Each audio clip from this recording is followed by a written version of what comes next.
प्यारे बच्चों, LGR study में आप सभी का स्वागत है। और मैं आपको बता दूं कि आज जो है हम लोग क्लास 10 गणित का सबसे ज़्यादा महत्वपूर्ण चैप्टर जिसका नाम है त्रिकोणमिति का परिचय, ये चैप्टर आज हम लोग जो है शुरू करने वाले हैं। जैसा कि आप देख पा रहे हैं, त्रिकोणमिति का परिचय आपको पता होना चाहिए। इसका जो फेमस नाम है, जनरली हम लोग इसे त्रिकोणमिति के नाम से ही क्या करते हैं, पुकारते हैं। तो काफ़ी ज़्यादा ये महत्वपूर्ण चैप्टर है।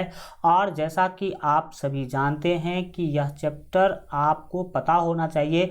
ये पहली बार आप पढ़ाई कर रहे हैं, यानी कि इससे पहले आप लोगों को किसी भी क्लास में त्रिकोणमिति जो है नहीं पढ़ाया गया है। जैसा कि आप सभी जानते हैं कि कुछ ऐसे भी चैप्टर है जो आप क्लास 10th से पहले भी पढ़ाई कर चुके हैं, लेकिन जैसे कि बात किया जाए, आपका सांख्यिकी है, प्रायिकता है, क्षेत्रमिति है और भी नंबर सिस्टम का जो भी चीज़ें हैं वो आप क्लास 10th से पहले भी 9th में या फिर उससे पीछे वाले क्लासों में उसके बारे में बहुत ज़्यादा चीज़ पढ़ाई कर चुके होते हैं। लेकिन त्रिकोणमिति आपके ज़िंदगी का पहला चैप्टर है और मैं जानता हूं कि यह आपके लिए बहुत ही नया सा चैप्टर है, क्योंकि इससे पहले आपने त्रिकोणमिति कभी भी पढ़ाई नहीं किया है। तो इसी को ध्यान में रखते हुए हम आपको त्रिकोणमिति पूरे बेसिक लेवल से, अगर आप कभी भी त्रिकोणमिति का एक भी क्लास नहीं किए हैं, आप त्रिकोणमिति में कुछ भी नहीं जानते हैं, तो भी आपको टेंशन लेने की कोई ज़रूरत नहीं है, क्योंकि आज हम आप लोगों को त्रिकोणमिति पूरे ही बेसिक लेवल से शुरू से और हाई लेवल तक आपको हम पढ़ाएंगे। और इतना बेसिक लेवल से पढ़ाएंगे कि आपको बस सारा का सारा चीज़ जो है एकदम समझ में आएगा, क्योंकि हमें पता है कि आप कभी ये चैप्टर जो है नहीं पढ़ाई किए हैं। और बहुत ही अमेजिंग तरीक़ा से पढ़ेंगे और इतना हल्का बना देंगे आपके लिए इस त्रिकोणमिति को कि कभी आपको रटना नहीं पड़ेगा। देखिए, बहुत सारे बच्चों के दिमाग में भर दिया जाता है कि त्रिकोणमिति भारी है, त्रिकोणमिति का फार्मूला बहुत भारी है, त्रिकोणमिति का फार्मूला नहीं याद होगा तो क्वेश्चन नहीं बनेगा। इन सब बातों से मैं आपको छुट्टी दिलवा दूंगा, पूरा आसान कर दूंगा आपके लिए इस त्रिकोणमिति को। तो अगर आप भी त्रिकोणमिति पूरा एकदम बेसिक लेवल से हाई लेवल तक पढ़ना चाहते हैं, तो मेरे द्वारा जितना भी त्रिकोणमिति का क्लास लिया जाएगा वो सारा क्लास आप लोग शुरू से अंत तक ज़रूर जो है देखने का कोशिश कीजिएगा। और जितने प्यारे बच्चे अगर अभी तक मैट्रिक बोर्ड एग्जाम के बेहतर तैयारी के लिए एलजीआर स्टडी ऐप डाउनलोड नहीं किए हैं, तो आप लोग ज़रूर डाउनलोड कर लीजिएगा, क्योंकि इस ऐप में आपको सभी विषय के बेहतर तैयारी के लिए VBI ऑब्जेक्टिव क्वेश्चन का PDF, VBI सब्जेक्टिव क्वेश्चन का PDF, quick revision notes, model paper, class notes और ऑनलाइन टेस्ट बिल्कुल ही फ्री में आपको इस वाले ऐप में जो है मिल जाएगा। तो वीडियो के डिस्क्रिप्शन में लिंक है, वहां से डाउनलोड कर लीजिए या फिर आप प्ले स्टोर से भी डाउनलोड कर सकते हैं। शुरू करते हैं हम अपने सबसे ज़्यादा महत्वपूर्ण चैप्टर त्रिकोणमिति का परिचय, जो है आपके सामने में आ चुका है। तो देखिए, यहाँ पर आप देख पा रहे हैं कि चैप्टर का क्या नाम भाई साहब, त्रिकोणमिति का परिचय। हम सबसे पहले जो चैप्टर है त्रिकोणमिति का परिचय, इसके नाम पर ही क्या करेंगे, फोकस करेंगे। जैसा कि आप जानते हैं कि इसमें आपको दिखाई दे रहा होगा त्रिकोणमिति का परिचय। देखिए, इसका मूल नाम है त्रिकोणमिति, लेकिन NCERT में इसको त्रिकोणमिति का परिचय लिख रखा है। देखिए, हम त्रिकोणमिति तो समझेंगे ही समझेंगे, लेकिन मैं आपको बता दे रहा हूं यहाँ पर ही कि आखिर ये कितना आसान चैप्टर है और कितना आसानी तरीका से इस चैप्टर को समझा जा सकता है। क्योंकि आप देख रहे हैं कि क्लास 10th में त्रिकोणमिति का केवल और केवल परिचय ही पढ़ना है, यानी कि इंट्रोडक्शन ही आपको केवल पढ़ाई करना है। यानी कि इस क्लास में आपको त्रिकोणमिति से केवल परिचय पात्र ही करना है, पूरा डीप में आपको यहाँ पर त्रिकोणमिति नहीं पढ़ाई करना है। त्रिकोणमिति का जो सिलेबस है क्लास 10th के लिए बहुत ही कम है। जब आप 11th में जाएंगे तो आप त्रिकोणमिति पूरे डिटेल में पढ़ेंगे, वहाँ पर आपको बहुत ज़्यादा चीज़ पढ़ना है। तो जैसा कि हमें देखने से ही पता चलता है कि भाई साहब यहाँ पर तो केवल परिचय पात्र ही पढ़ना है, मतलब इंट्रोडक्शन ही पढ़ना है, ठीक है। तो ज़्यादा भारी होगा ही नहीं, यहाँ से नाम से ही स्पष्ट है। तो चलिए शुरू करते हैं, चीज़ों को सीखने समझने की जो है कोशिश करेंगे। सबसे पहले हमारे लिए महत्वपूर्ण होता है त्रिकोणमिति शब्द। तो सबसे पहले हम त्रिकोणमिति शब्द के अर्थ को जानने की कोशिश करेंगे। तो देखिए, एक लाइन में अगर बोला जाए तो हम यह बोल सकते हैं कि त्रिकोणमिति का अर्थ त्रिभुज की माप होता है। त्रिकोणमिति का अर्थ क्या होता है? तो त्रिकोणमिति का अर्थ होता है त्रिभुज की माप। तो हमें पता चला कि भाई साहब आखिर इस त्रिकोणमिति में हम लोग त्रिभुज का ही माप पढ़ेंगे। त्रिभुज का क्या पढ़ेंगे? माप पढ़ेंगे। त्रिकोणमिति में क्या पढ़ने वाले हैं? त्रिभुज का माप पढ़ने वाले हैं। त्रिभुज के जो कोण है उसके माप के बारे में और जो भुजा है उसके माप के बारे में। तो आइए डिटेल में समझते हैं इस बातों को हम लोग। हमारे चैप्टर का नाम है ट्रिगोनोमेट्री, दैट मीन्स हिंदी में बोलेंगे इसको त्रिकोणमिति। अगर त्रिकोणमिति के ऊपर ध्यान दिया जाए तो आपको पता होना चाहिए कि त्रिकोणमिति जो है वो लैटिन भाषा के दो शब्दों के मेल से बना है। एक तो शब्द है ट्रिगोन और दूसरा है मेट्रोन। ट्रिगोन प्लस मेट्रोन बराबर बना है ट्रिगोनोमेट्री। अब आपको इस दोनों शब्द का अर्थ जो है पता होना चाहिए। जो आपका ट्रिगोन शब्द है इसका अर्थ होता है ट्रायंगल। ट्रायंगल दैट मीन्स त्रिभुज। ट्रायंगल दैट मीन्स त्रिभुज। और दूसरा जो आपका शब्द है मेट्रोन, मेट्रोन को अगर देखा जाए तो हम लोग मेट्रोन का अर्थ बताएंगे मेजरमेंट। मेट्रोन का अर्थ क्या होता है? मेजरमेंट। और मेजरमेंट मीन्स होता है माप। मेजरमेंट मीन्स क्या होता है? माप या मापन कह सकते हैं। अब हमें इस दो शब्द को देखने से पता चलता है त्रिभुज और दूसरा है माप। तो हम लोगों को मतलब त्रिभुज का माप पढ़ना है, यानी कि त्रिभुज की जो है माप यहाँ पर जो लिखा था वो बिल्कुल सही है। यानी कि ट्रिगोनोमेट्री जो है, त्रिकोणमिति जो है, उसका तो अर्थ ही है त्रिभुज की माप। उसका तो अर्थ ही है क्या? त्रिभुज की माप। तब अब आपके माइंड में एक क्वेश्चन उठ रहा होगा, त्रिभुज का तो माप पढ़ेंगे लेकिन त्रिभुज के किस चीज़ का माप पढ़ेंगे? तो आपको प्यारे बच्चों पता होना चाहिए कि त्रिभुज के कोण का माप और भुजा का माप। त्रिभुज के कोण और भुजा के माप के बारे में हम लोग यहाँ पर क्या करने वाले हैं? पढ़ने वाले हैं। तो यहाँ तक हमें पढ़ने के बाद, जानकारी लेने के बाद हमें पता चला कि आखिर त्रिकोणमिति में हम लोग त्रिभुज के बारे में पढ़ाई करने वाले हैं। और एक हिस्टोरिकल जानकारी मैं आपको दे दूं, आपको पता होना चाहिए कि त्रिकोणमिति में जो त्रिकोणमिति अनुपात हैं वो 6 होते हैं, जिसके बारे में हम आगे आपको जानकारी देंगे। साइन कॉस टेन आप लोग अगर सुने होंगे तो मैं आपको बता दूं कि ये त्रिकोणमिति अनुपात के बारे में सबसे पहले हमारे भारत के महान गणितज्ञ आर्यभट्ट ने ही चर्चा किया था। आपको पता होना चाहिए कि त्रिकोणमिति में जो हम त्रिकोणमिति अनुपात यूज करते हैं उसका सबसे पहला प्रयोग आर्यभट्ट ने ही किया था।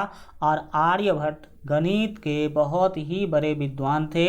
अगर बात किया जाए कब, तो 5वीं शताब्दी में 400 कुछ ईसा 446 या फिर 425 ईसा पूर्व ईस्वी के आसपास जो है वो मतलब उनका जन्म हुआ था।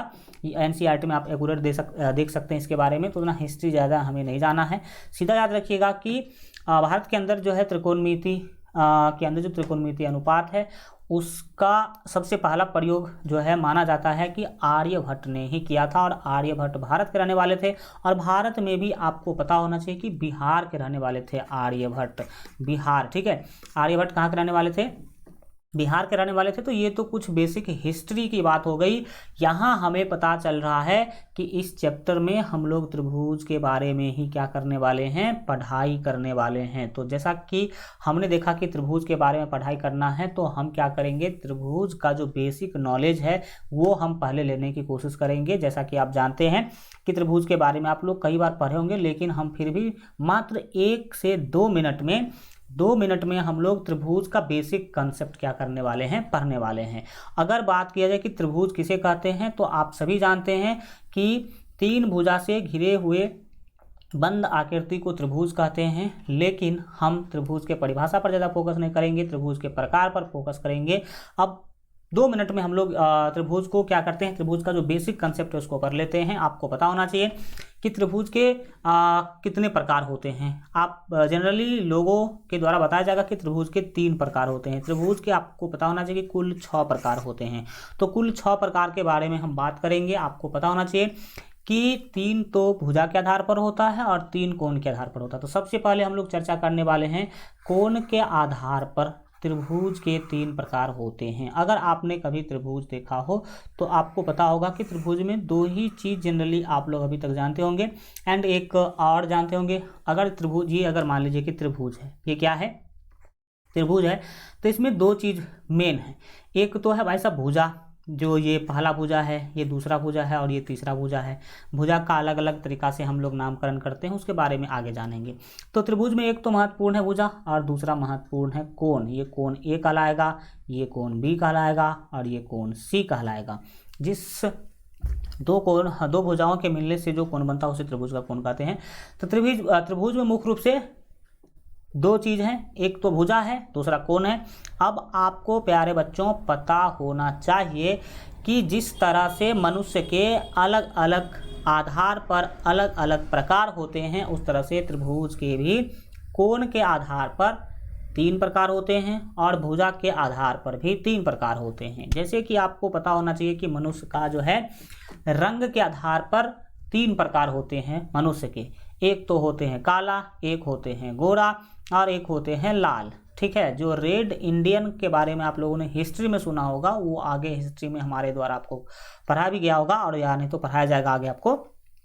तो मुख्य रूप से कितने, गोरा, काला और लाल रंग के आधार पर। ज्ञान के आधार पर ज्ञानी और मूर्ख। उसी तरह से आपको यहाँ पर पता होना चाहिए कि कोण के आधार पर त्रिभुज के 3 प्रकार होते हैं और भुजा के आधार पर भी त्रिभुज के 3 प्रकार होते हैं। तो सबसे पहले हम लोग पढ़ने वाले हैं कोण के आधार पर त्रिभुज के 3 प्रकार होते हैं उस चीज़ों को।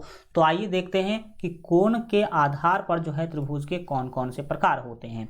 तो आपको पता होना चाहिए कि कोण के आधार पर त्रिभुज के होते हैं न्यून कोण त्रिभुज, दूसरा है सम कोण त्रिभुज और तीसरा है अधिक कोण त्रिभुज। जैसा कि आप सभी जानते हैं कि कोण होते हैं 3 प्रकार के, एक होते हैं न्यून कोण, एक होते हैं सम कोण और एक होते हैं अधिक कोण।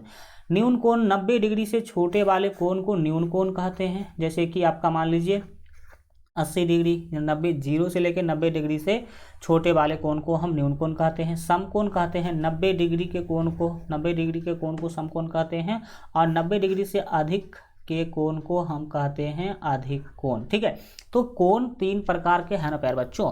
तो कोण के आधार पर ही त्रिभुज के भी 3 प्रकार हो जाते हैं। पहला तो है आपका न्यून कोण त्रिभुज, दूसरा है समकोण त्रिभुज और तीसरा है अधिक कोण त्रिभुज। तो चलिए इस तीनों को हम लोग 1 मिनट के अंदर क्या करने वाले हैं, समझने की कोशिश करते हैं कि समकोण त्रिभुज किसे कहते हैं, अधिक कोण त्रिभुज किसे कहते हैं, न्यून कोण त्रिभुज किसे कहते हैं। अगर परिभाषा का बात किया जाए तो परिभाषा आपके लिए उतना मायने नहीं है। अगर आप लिखना चाहते हैं तो न्यून कोण का परिभाषा आप लिख सकते हैं, न्यून कोण त्रिभुज का। न्यून कोण त्रिभुज किसे कहते हैं आप लोग लिख लीजिएगा, मैं केवल बोल देता हूँ। तो लिखिएगा, वह त्रिभुज जिसका प्रत्येक कोण 90 डिग्री से छोटा होता है उसे न्यून कोण त्रिभुज कहते हैं। जैसे कि एक फिगर के हेल्प से मैं अगर आपको समझाने का कोशिश करूं तो मान लीजिए कि ये एक क्या है, त्रिभुज है जिसका तीनों कोण 90 डिग्री से छोटा है। ठीक है, ये कोण ए है मान लीजिए, ये कोण बी है और अगर ये कोण सी है तो ये मान लीजिए कि 60 डिग्री का कोण ए कितना डिग्री, 60 डिग्री। कोण बी हम मान लेते हैं, बी भी 60 डिग्री का है। ठीक है, और कोण सी भी मान लेते हैं कि 60 डिग्री का है। तो यहाँ पर आपने देखा इस त्रिभुज का तीनों कोण 90 डिग्री से छोटा है, परिभाषा भी यही कहता है। अब हम एक एग्जाम्पल और आपको देने की कोशिश करते हैं। मान लीजिए ये एक त्रिभुज है जो न्यून कोण त्रिभुज है। तो मान लीजिए ये आप A B C P Q R कुछ भी लिख सकते हैं। तो मान लेते हैं कि ये ए बी सी ही है, ए बी सी अगर ये त्रिभुज है तो ये कोण मान लीजिए कि आपका 70 डिग्री का है। कितने डिग्री का, 70 डिग्री का। ये मान लीजिए कि आपका 50 डिग्री का है। कितना डिग्री, 50 डिग्री। और ये आप मान लीजिए कि 60 डिग्री का है। कितना डिग्री का है, 60 डिग्री का है। तो अभी भी तो आप देख पा रहे हैं कि इस त्रिभुज का तीनों कोण 90 डिग्री से छोटा ही है। तो सीधा याद रखिएगा, वह त्रिभुज जिसका तीनों कोण 90 डिग्री से छोटा हो उसे कहते हैं न्यून कोण त्रिभुज। त्रिभुज के अंदर एक बहुत ही मैं महत्वपूर्ण बात बता दे रहा हूँ कि त्रिभुज के तीनों कोणों का योग हमेशा 180 डिग्री होना चाहिए। जैसे कि आप जोड़ लीजिए, ऊपर वाले त्रिभुज में 60 डिग्री 60 डिग्री 60 डिग्री, 36 का 18, 180 पूरा कि नहीं, 70 डिग्री, 60 डिग्री, 50 डिग्री। तो 7, 5, 12 और 6, 18, ये भी 180 डिग्री पूरा। तो यानी कि आपको पता होना चाहिए कि त्रिभुज कोई भी हो, त्रिभुज के तीनों कोणों का योग 180 डिग्री ही होता है। तो न्यून कोण आपने समझा। समकोण की अगर बात करी जाए तो समकोण त्रिभुज किसे कहते हैं, एक लाइन में याद रखिए, जिस त्रिभुज का, परिभाषा मैं बोल दे रहा हूँ, आप लिख लीजिएगा अगर लिखना हो कॉपी में आपको तो लिखिएगा। जिस त्रिभुज का एक कोण 90 डिग्री का होता है उसे समकोण त्रिभुज कहते हैं। जैसे अगर बात किया जाए तो देख सकते हैं, मान लीजिए कि ये हमने एक त्रिभुज बनाया, ये हमने क्या किया, एक त्रिभुज बनाया, ठीक है। इसका आप नाम दे सकते हैं कुछ भी, यहाँ पर हल्का टेढ़ा मेढ़ा हो रहा होगा तो उसको अपना जो है समझ लीजिएगा कि हो सकता है ऐसा। ये मान लीजिए कि 90 डिग्री का है, ये कितने डिग्री का है, 90 डिग्री का है। तो एक कोण 90 डिग्री का अगर है तो उसे बोलेंगे समकोण त्रिभुज। अब ये दोनों कोण कितने डिग्री का है उससे कोई हमें मतलब नहीं होता है।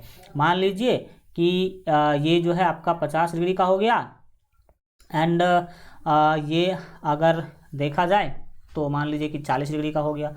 कितने डिग्री का, 40 डिग्री का। तो यहाँ पर आप देख पा रहे हैं कि जिस त्रिभुज का एक कोण 90 डिग्री का होता है उसे कहते हैं हम समकोण त्रिभुज। और आपके त्रिकोणमिति चैप्टर के लिए ये त्रिभुज ही सबसे ज़्यादा महत्वपूर्ण है, क्योंकि इस त्रिभुज के बारे में ही आपको पूरा त्रिकोणमिति क्या करना है, पढ़ाई करना है। इसके बाद अधिक कोण त्रिभुज, तो सीधा याद रखिएगा परिभाषा, जिस त्रिभुज का एक कोण 90 डिग्री से अधिक हो उसे कहते हैं अधिक कोण त्रिभुज। अगर फिगर के हेल्प से मैं आपको दिखाने का कोशिश करूं तो मान लीजिए कुछ इस तरह का त्रिभुज क्या है, बन रहा है।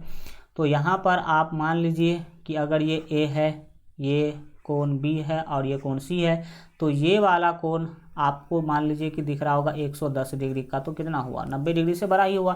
तो 90 डिग्री से अब ये दोनों कोण कितना डिग्री है उससे कोई मतलब नहीं होता है, बस उतना ही होना चाहिए जिसको सभी को जोड़ने पर 180 पुर जाए। 100 कितना पुर जाए, 80 पुर जाए। मान लेते हैं ये आपका 40 डिग्री का है, ठीक है। और ये मान लीजिए कि 30 डिग्री का कोण है। कितने डिग्री का, 30 डिग्री का। तो एक कोण को ही हमें देखना है, केवल एक कोण अगर किसी का 90 डिग्री से अधिक होगा तो वो कहलाएगा अधिक कोण त्रिभुज। हम 6 प्रकार के त्रिभुज का चर्चा मैं आपके सामने इसीलिए कर दे रहा हूँ ताकि आपको मतलब पूरा का पूरा जो कंसेप्ट है ना एकदम डिटेल में मिल जाए, और फिर आप समझ पाएंगे कि हाँ आखिर आपको इस चैप्टर के अंदर क्या पढ़ना है। अगला है भुजा के आधार पर त्रिभुज के 3 प्रकार होते हैं, ये भी आपको समझ में आना चाहिए। तो भुजा के आधार पर आपको पता होना चाहिए कि एक तो होता है आपको समबाहु त्रिभुज, दूसरा होता है समद्विबाहु त्रिभुज, और तीसरा होता है विषम बाहु त्रिभुज। तो बात करते हैं एक एक के बारे में कि क्या होता है। तो सबसे पहले हम बात करेंगे समबाहु त्रिभुज के बारे में। तो याद रखिएगा इसका परिभाषा, जिस त्रिभुज का तीनों भुजा लंबाई में बराबर होता है उसे समबाहु त्रिभुज कहते हैं। अगर इसका मैं एग्जांपल देकर के बताने का कोशिश करूँ तो देख लीजिए, मान लीजिए कि ये कोई त्रिभुज है, ये कोई क्या है, त्रिभुज है, और इसका नाम मैं ए दे दिया, इसका मैंने बी दे दिया और इसका मैंने सी दे दिया। तो मान लीजिए कि ये 5 cm का है, तो ये भी 5 cm और ये भी 5 cm। अगर तीनों समान लंबाई का भुजा है तो हम कहेंगे ये समबाहु त्रिभुज है। और यहाँ पर एक बात और आप याद रखिएगा कि समबाहु त्रिभुज का प्रत्येक कोण 60 डिग्री का होता है। समबाहु त्रिभुज का प्रत्येक कोण 60 डिग्री का होता है। ये मैं आपको नोट में यहाँ पर क्या कर दे रहा हूँ, लिख दे रहा हूँ। क्या याद रखिएगा, समबाहु, ठीक है, समबाहु त्रिभुज का प्रत्येक कोण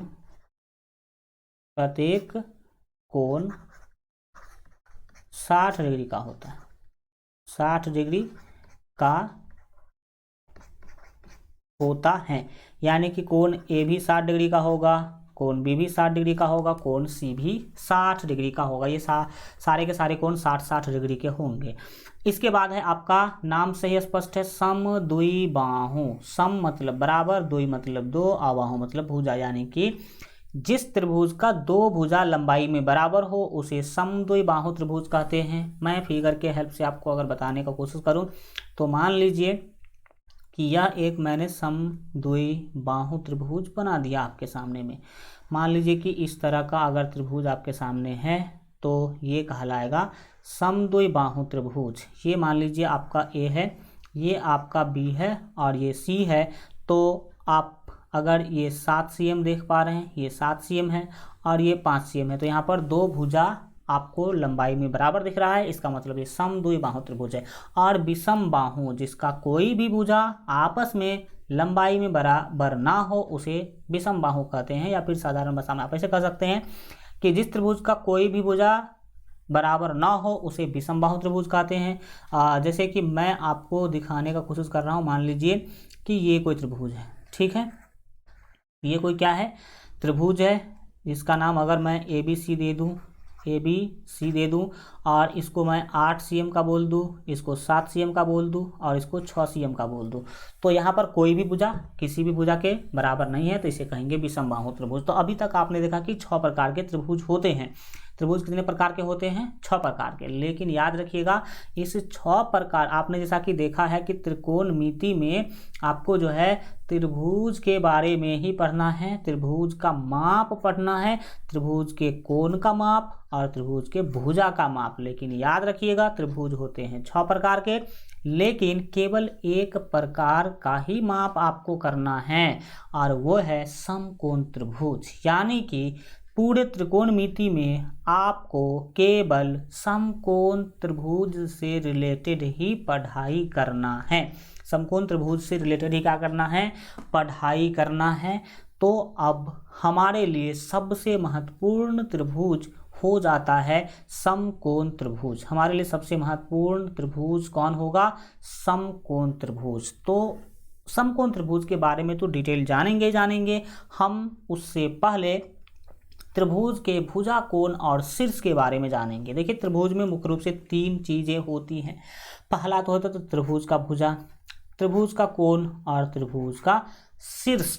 तो हम भुजा, शीर्ष और कोण के बारे में जानेंगे सबसे पहले। जैसे देखिए कि हम पहले भुजा के बारे में जानेंगे, भुजा क्या है, किसे कहते हैं। देखिए अगर ये कोई त्रिभुज ए बी सी है, मान लीजिए ये त्रिभुज ए बी सी है, तो अगर मैं भुजा के बारे में बात करूं तो याद रखिएगा कि इस वाले भुजा का नाम भुजा ए बी हम बोल सकते हैं। क्या बोल सकते हैं? तो इस वाले भुजा का नाम हम भुजा ए बी बोल सकते हैं। एक मिनट क्या बोलेंगे भाई? इस वाले भुजा का नाम क्या बोलेंगे? तो भुजा ए बी, ठीक है, भुजा ए बी हम बोल सकते हैं। फिर इस ए से लेके सी तक जो भुजा जा रही है उसको हम, इस वाले भुजा को सीधा समझ लीजिए, इस वाले भुजा को हम जो है भुजा बी सी बोल सकते हैं। क्या बोल सकते हैं?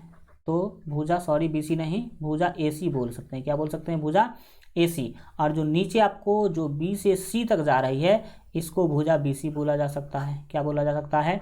तो इसको भुजा आप बी सी बोल सकते हैं। इस वाले भुजा को क्या बोल सकते हैं? भुजा बी सी बोल सकते हैं। भुजा बताने का एक तरीका तो ये है, एंड दूसरा तरीका मैं आपको बता रहा हूँ, उसको भी आप समझने का जो है कोशिश कीजिएगा।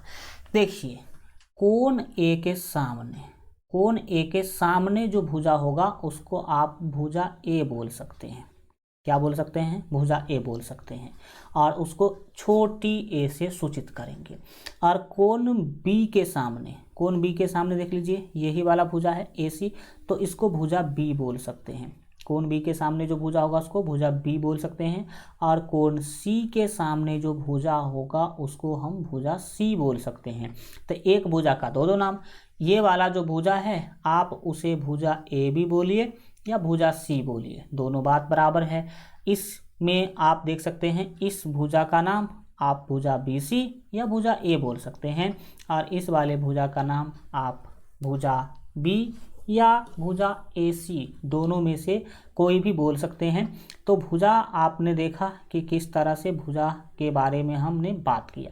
अगर आपको मैं लिख दूं तो ऐसे आप बोल सकते हैं भुजा को, भुजा ए बी, या जिस भुजा को अगर ए बी कहते हैं तो वो उसको भुजा सी बोल सकते हैं, भुजा बी सी या भुजा ए बोल सकते हैं, भुजा ए सी या भुजा बी बोल सकते हैं। इसको रटना नहीं है, बस समझ लेना। आपको क्या समझना? आपको समझना है इस वाले फिगर से।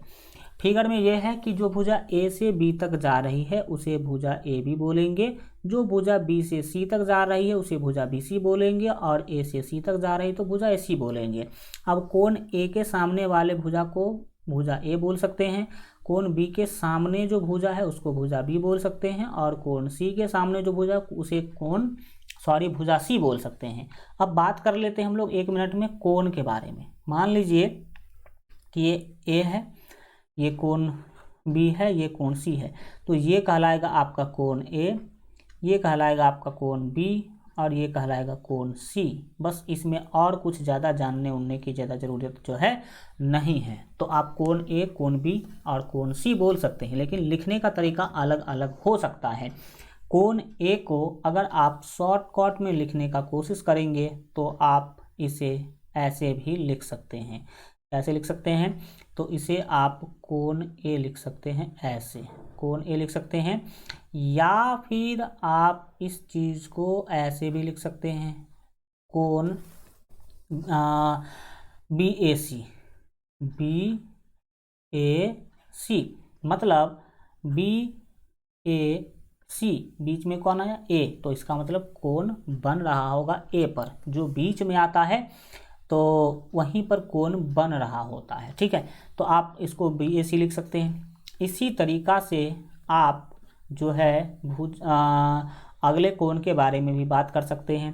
कोण बी को आप ये देखिए, ये जो है ना वो कोण का चिन्ह है, तो आप इसे कोण बी बोल सकते हैं, या आप इसे कोण बी को कोण ए बी सी भी बोल सकते हैं, कोण ए बी सी, ए बी सी बोलिए या सी बी ए बोलिए, बस हमारा मतलब यह है कि बीच में बी आना चाहिए।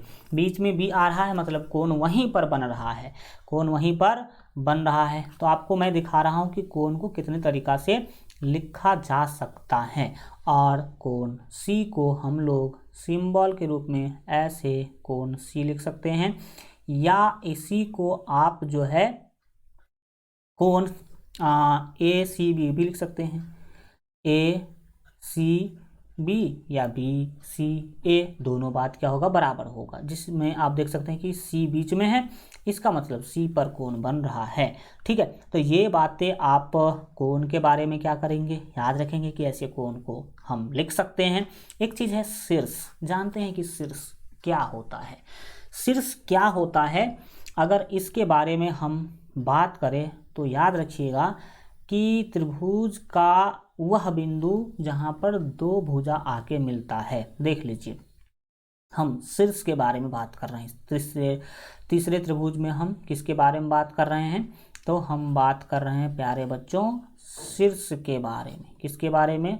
तो हम शीर्ष के बारे में बात कर रहे हैं। समझिए, अगर ये त्रिभुज है, यहाँ पर हल्का अल्टर सा त्रिभुज में बना लेता हूँ, ये त्रिभुज है मान लीजिए, तो शीर्ष के बारे में अगर बात किया जाए तो ये बिंदु एक शीर्ष है, ये बिंदु दूसरा शीर्ष है। क्यों?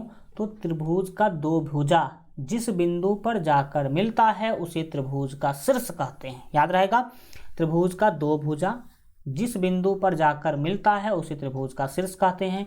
तो आप देख सकते हैं यहाँ पर ये जो बिंदु है, यहाँ पर दो भुजा आके मिल रहा है, ये बिंदु भी है, यहाँ भी दो भुजा आके मिल रहा है, और इस बिंदु पर भी दो भुजा आके मिल रहा है। आप इसे शीर्ष ए बोल देंगे, इसे शीर्ष बी बोल सकते हैं, और इसे शीर्ष सी बोल सकते हैं। तो ये त्रिभुज का भुजा, कोण और शीर्ष है। देखिए, मैंने कोण लिखने का जो सिस्टम बताया वो सभी त्रिभुज के लिए लागू होगा, और यहाँ पर जो भुजा लिखने का सिस्टम बताया वो भी सभी त्रिभुज के लिए लागू होगा। लेकिन अब हम बढ़ेंगे हल्का एक कदम आगे। हम इस सभी चीज़ों को जानने के बाद एक छोटा सा जो बात मैंने आपको पहले भी बताया था कि त्रिभुज के तीनों कोणों का योग 180 डिग्री होता है। अगर ये कोण ए है, ठीक, ये वाला कोण अगर मान लीजिए कि बी है, और ये वाला कोण अगर त्रिभुज का सी है, तो इस तीनों कोणों का योग 180 डिग्री होगा। अर्थात आप बोल सकते हैं कि कोण ए प्लस कोण बी और प्लस कोण सी बराबर 180 डिग्री होगा। कुछ समझ में आ रहा है बात आपको? कोण ए प्लस कोण बी प्लस कोण सी बराबर कितना होगा, तो 180 डिग्री होगा। समझ में आया चीज़ें? ये तो सिंपल सी बात है, कई जगह पर इस चैप्टर में भी इसका यूज होगा, इसीलिए मैंने सोचा कि बता दिया जाए। आगे बढ़ते हैं और अब हम बात करेंगे समकोण त्रिभुज के बारे में स्पेशल तरीका से। जैसा कि आपको हमने शुरू में ही बताया है कि इस पूरे चैप्टर में केवल और केवल आपको समकोण त्रिभुज ही पढ़ाई करना है। केवल और केवल आपको क्या पढ़ना है, तो समकोण त्रिभुज ही पढ़ाई करना है। तो देखिए, त्रिभुज के भुजा के बारे में तो आपको पहले ही बता दिया, लेकिन याद रखिएगा कि समकोण त्रिभुज के भुजाओं का नाम कुछ स्पेशल होता है। समकोण त्रिभुज के भुजाओं का नाम क्या होता है प्यारे बच्चों, कुछ स्पेशल होता है। याद रखिएगा, अगर मैं इसको कोण ए बोल दूं, ये अगर कोण बी है और ये अगर कोण सी है, तो याद रखिएगा त्रिभुज के तीनों भुजा का यहाँ पर स्पेशल नाम होने वाला है। जनरली तो आप इसे भुजा ए बी बोलेंगे, इसे भुजा बी सी बोलेंगे और इसे भुजा ए सी बोलेंगे। लेकिन हाँ, एक तरीका से और भी बोल सकते हैं, चूँकि बी सी कोण ए के सामने है इसीलिए आप इसे भुजा ए भी बोल सकते हैं, और ए सी चूँकि कोण बी के सामने है इसीलिए आप इसे भुजा बी भी बोल सकते हैं, और चूँकि ये ए बी जो है वो कोण सी के सामने है इसीलिए आप इसे भुजा सी भी बोल सकते हैं। इसमें कोई दिक्कत वाली बात नहीं है। लेकिन प्यारे बच्चों, इस सब से हटके समकोण त्रिभुज के तीनों भुजाओं का कुछ स्पेशल नाम होता है। समकोण त्रिभुज के तीनों भुजाओं का क्या होता है, स्पेशल नाम होता है, जिसको चलिए मैं अब आपको बताता हूँ कि वह स्पेशल नाम क्या हम बोल सकते हैं। तो देखिएगा, समझने की कोशिश कीजिएगा। यहाँ पर कुछ बात मैं आपको बताने जा रहा हूँ। हमने लिखा है कि समकोण त्रिभुज का भुजा आधार, जिसको बी से सूचित करेंगे, लंब या उसका दूसरा नाम ऊंचाई है जिसको पी से सूचित करेंगे, और एक होता है कर्ण जिसको एच से सूचित करेंगे। तो सबसे पहले आपको पता होना चाहिए कि कोई भी चीज जिस पर खड़ा होती है वह उसका आधार होता है। वह उसका क्या होता है, आधार। तो समकोण त्रिभुज जिस भुजा पर खड़ा होती है उस भुजा को कहते हैं आधार। तो भुजा BC पर आपको लग रहा होगा कि समकोण त्रिभुज ऊपर की ओर क्या है, खड़ा है, तो यही आपका कहलाएगा आधार। यही क्या कहलाएगा, आधार कहलाएगा। यही क्या कहलाएगा, आधार। ठीक है। अब आधार का इंग्लिश बेस होता है। आधार का इंग्लिश क्या होता है, बेस, BASE। तो इसीलिए इसको शॉर्टकट में हम छोटा b से सूचित करते हैं। आधार को छोटा b से क्या करते हैं, सूचित करते हैं। एंड याद रखिएगा, त्रिभुज के ऊंचाई को हम लंब बोलते हैं। तो ऊंचा देखिए, आधार तो ये हो गया, अब ऊंचाई इसे तो बोलेंगे नहीं, हम इस वाले भुजा को ऊंचाई बोलेंगे क्या? किसी भी चीज़ का ऊंचाई नापने के लिए कहा जाता है तो आप ऐसे तिरछा करके फीता लगाइएगा नहीं, मतलब ये ऊंचाई नहीं है। पूरा सीधा फीता लगाते हैं, इसका मतलब ये है ऊंचाई। तो याद रखिएगा, त्रिभुज के ऊंचाई को ही हम लंब के नाम से जानते हैं। किसके नाम से जानते हैं, लंब के नाम से जानते हैं। तो चलिए देखते हैं, त्रिभुज का जो ऊंचाई है ये आपका यही कहलाएगा लंब। क्या कहलाएगा, ऊंचाई बोल दीजिए या लंब बोल दीजिए, इसको आप ऊंचाई, ठीक है, ऊंचाई या लंब बोल सकते हैं, या क्या बोल सकते हैं, या आप इसे लंब बोल सकते हैं। क्या बोल सकते हैं, लंब। और लंब का इंग्लिश प्यारे बच्चों होता है परपेंडिकुलर। ठीक है, परपेंडिकुलर, PERPENDICULR। तो परपेंडिकुलर का पहला अक्षर जो है ना वो P है। परपेंडिकुलर का पहला अक्षर क्या है, P है, इसीलिए इसको P से सूचित करते हैं। इसीलिए इसको किससे सूचित करते हैं, P से सूचित करते हैं। और 90 डिग्री के सामने वाला भुजा जो बचा, वैसे तो 3 भुजा है, 2 भुजा का नामकरण हमने उसके लॉजिक के आधार पे कर ही दिया कि जिस पे खड़ा होती है त्रिभुज वो है आधार, ऊंचाई को लंब कहते हैं, और जो तीसरा बच गया वो कर्ण है। और याद रखिएगा, कर्ण हमेशा 90 डिग्री के सामने वाले भुजा को कहते हैं। तो कर्ण के बारे में आपको मैं बताऊंगा यहाँ पर कुछ बातें। इसको हम कर्ण के नाम से जानते हैं। किसके नाम से जानते हैं, कर्ण के नाम से जानते हैं। और कर्ण का इंग्लिश होता है हाइपोटेन्यूज, ठीक है। तो हाइपोटेन्यूज का जो पहला अक्षर है वो होता है एच, इसीलिए कर्ण को हम लोग शॉर्टकट में छोटा एच से सूचित करते हैं। किससे? छोटा एच से। यहाँ पर आपको पता होना चाहिए इस तीनों भुजा के बारे में कि लंब, कर्ण और आधार वाला जो शब्द है वो केवल और केवल समकोण त्रिभुज के लिए ही यूज किया जाएगा, ठीक है। केवल समकोण त्रिभुज के भुजा को ही आप आधार, लंब और कर्ण बोल सकते हैं। ऐसे आधार तो सभी में होता है, लेकिन कर्ण वाला कंसेप्ट और लंब वाला कंसेप्ट सभी त्रिभुज में नहीं होता है। यहाँ पर से एक बात और आपको याद रखना है कि समकोण त्रिभुज का सबसे बड़ा भुजा कौन होता है। तो याद रखिएगा कि समकोण त्रिभुज का सबसे बड़ा भुजा कर्ण होता है, ठीक है। मैं लिख दूं या फिर आप लोग नोट डाल के लिख लीजिएगा, नोट में लिख लीजिएगा, समकोण त्रिभुज का सबसे बड़ा भुजा कर्ण होता है। देख ही लो भाई, सबसे बड़ा लग रहा है कि नहीं लग रहा है आपको? इस दोनों से तो बड़ा लग ही रहा होगा, ठीक है। देखिए एक बात और यहाँ पर मैं आपको बता दूं कि हम क्या यूज करने वाले हैं पूरे जो है आपके मतलब इस चैप्टर के अंदर। हम लंब को लंब न लिख करके हमेशा पी ही लिखेंगे, कर्ण को कर्ण न लिख करके एच लिखेंगे और आधार को आधार न लिख करके हम बी ही लिखेंगे। यानी कि आपको इसका इंग्लिश याद कर लेना है शॉर्टकट। लंब को हम बी लिखेंगे हमेशा, कर्ण को एच लिखेंगे, आधार को बी लिखेंगे, कर्ण को एच लिखेंगे और लंब को पी लिखेंगे। यानी कि लंब, कर्ण, आधार हम ज़्यादा देर नहीं लिखेंगे, क्योंकि लंबा कौन लिखेगा भाई इतना। शॉर्टकट में पी बी एच लिख करके हम क्या करेंगे? काम चलाएंगे। पी बी एच लिख करके क्या करेंगे? काम चलाएंगे। एक बात मैं आपको यहाँ और बता देता हूँ, वो है ये कि कर्ण हमेशा फिक्स होता है कि 90 डिग्री के सामने वाला भुजा ही कर्ण होगा। 90 डिग्री के सामने वाला भुजा ही क्या होगा? कर्ण होगा, ठीक है। और 90 डिग्री जो है ना समकोण वाला, इसके बारे में तो ऑलरेडी पहले से ही पता होता है कि ये 90 डिग्री का है। ये कितने डिग्री का है इसके बारे में तो ऑलरेडी देखने से ही पता चल जाएगा कि ये 90 डिग्री का है। लेकिन एक बात याद रखिएगा कि लंब और आधार बदलता रहता है। कभी कभी लंब के जगह पर आधार चला जाएगा और आधार के जगह पर लंब चला जाएगा, आधार के जगह पर लंब चला जाएगा, लंब के जगह पर आधार चला जाएगा। यानी कि लंब और आधार अपना पोजीशन बदलता रहता है। इसका मतलब ये है कि ऐसा नहीं कि हमेशा नीचे आधार होगा और ऊपर ऊंचाई ही होगा। यहाँ भी आधार हो सकता है और यहाँ भी ऊंचाई हो सकता है, लेकिन इसका कंडीशन है। इसका क्या है? कंडीशन है। वो कंडीशन अभी आप क्या कीजिएगा? समझने की कोशिश कीजिएगा। ये तो आपको पता ही होगा कि 90 डिग्री कौन है, लेकिन कोण ए और कोण सी में से आपको इस वाले त्रिभुज में कोई भी कोण यहाँ पर नहीं दिख रहा होगा। ये नहीं दिख रहा है कि कोण ए कितना डिग्री का है और कोण सी कितना डिग्री का है। लेकिन याद रखिएगा कि लंब जो है ना वो उसके बारे में आपको पता होना चाहिए कि हमेशा अगर इस ए और सी यानी कि 90 डिग्री को छोड़ करके इस ए और सी में कोई भी किसी भी कोण का मान दिया जाएगा तो उसे हम थीटा कहेंगे। मान लीजिए कि यहाँ पर इस कोण का मान आपको दिया गया है, सी का मान आपको क्या किया गया है?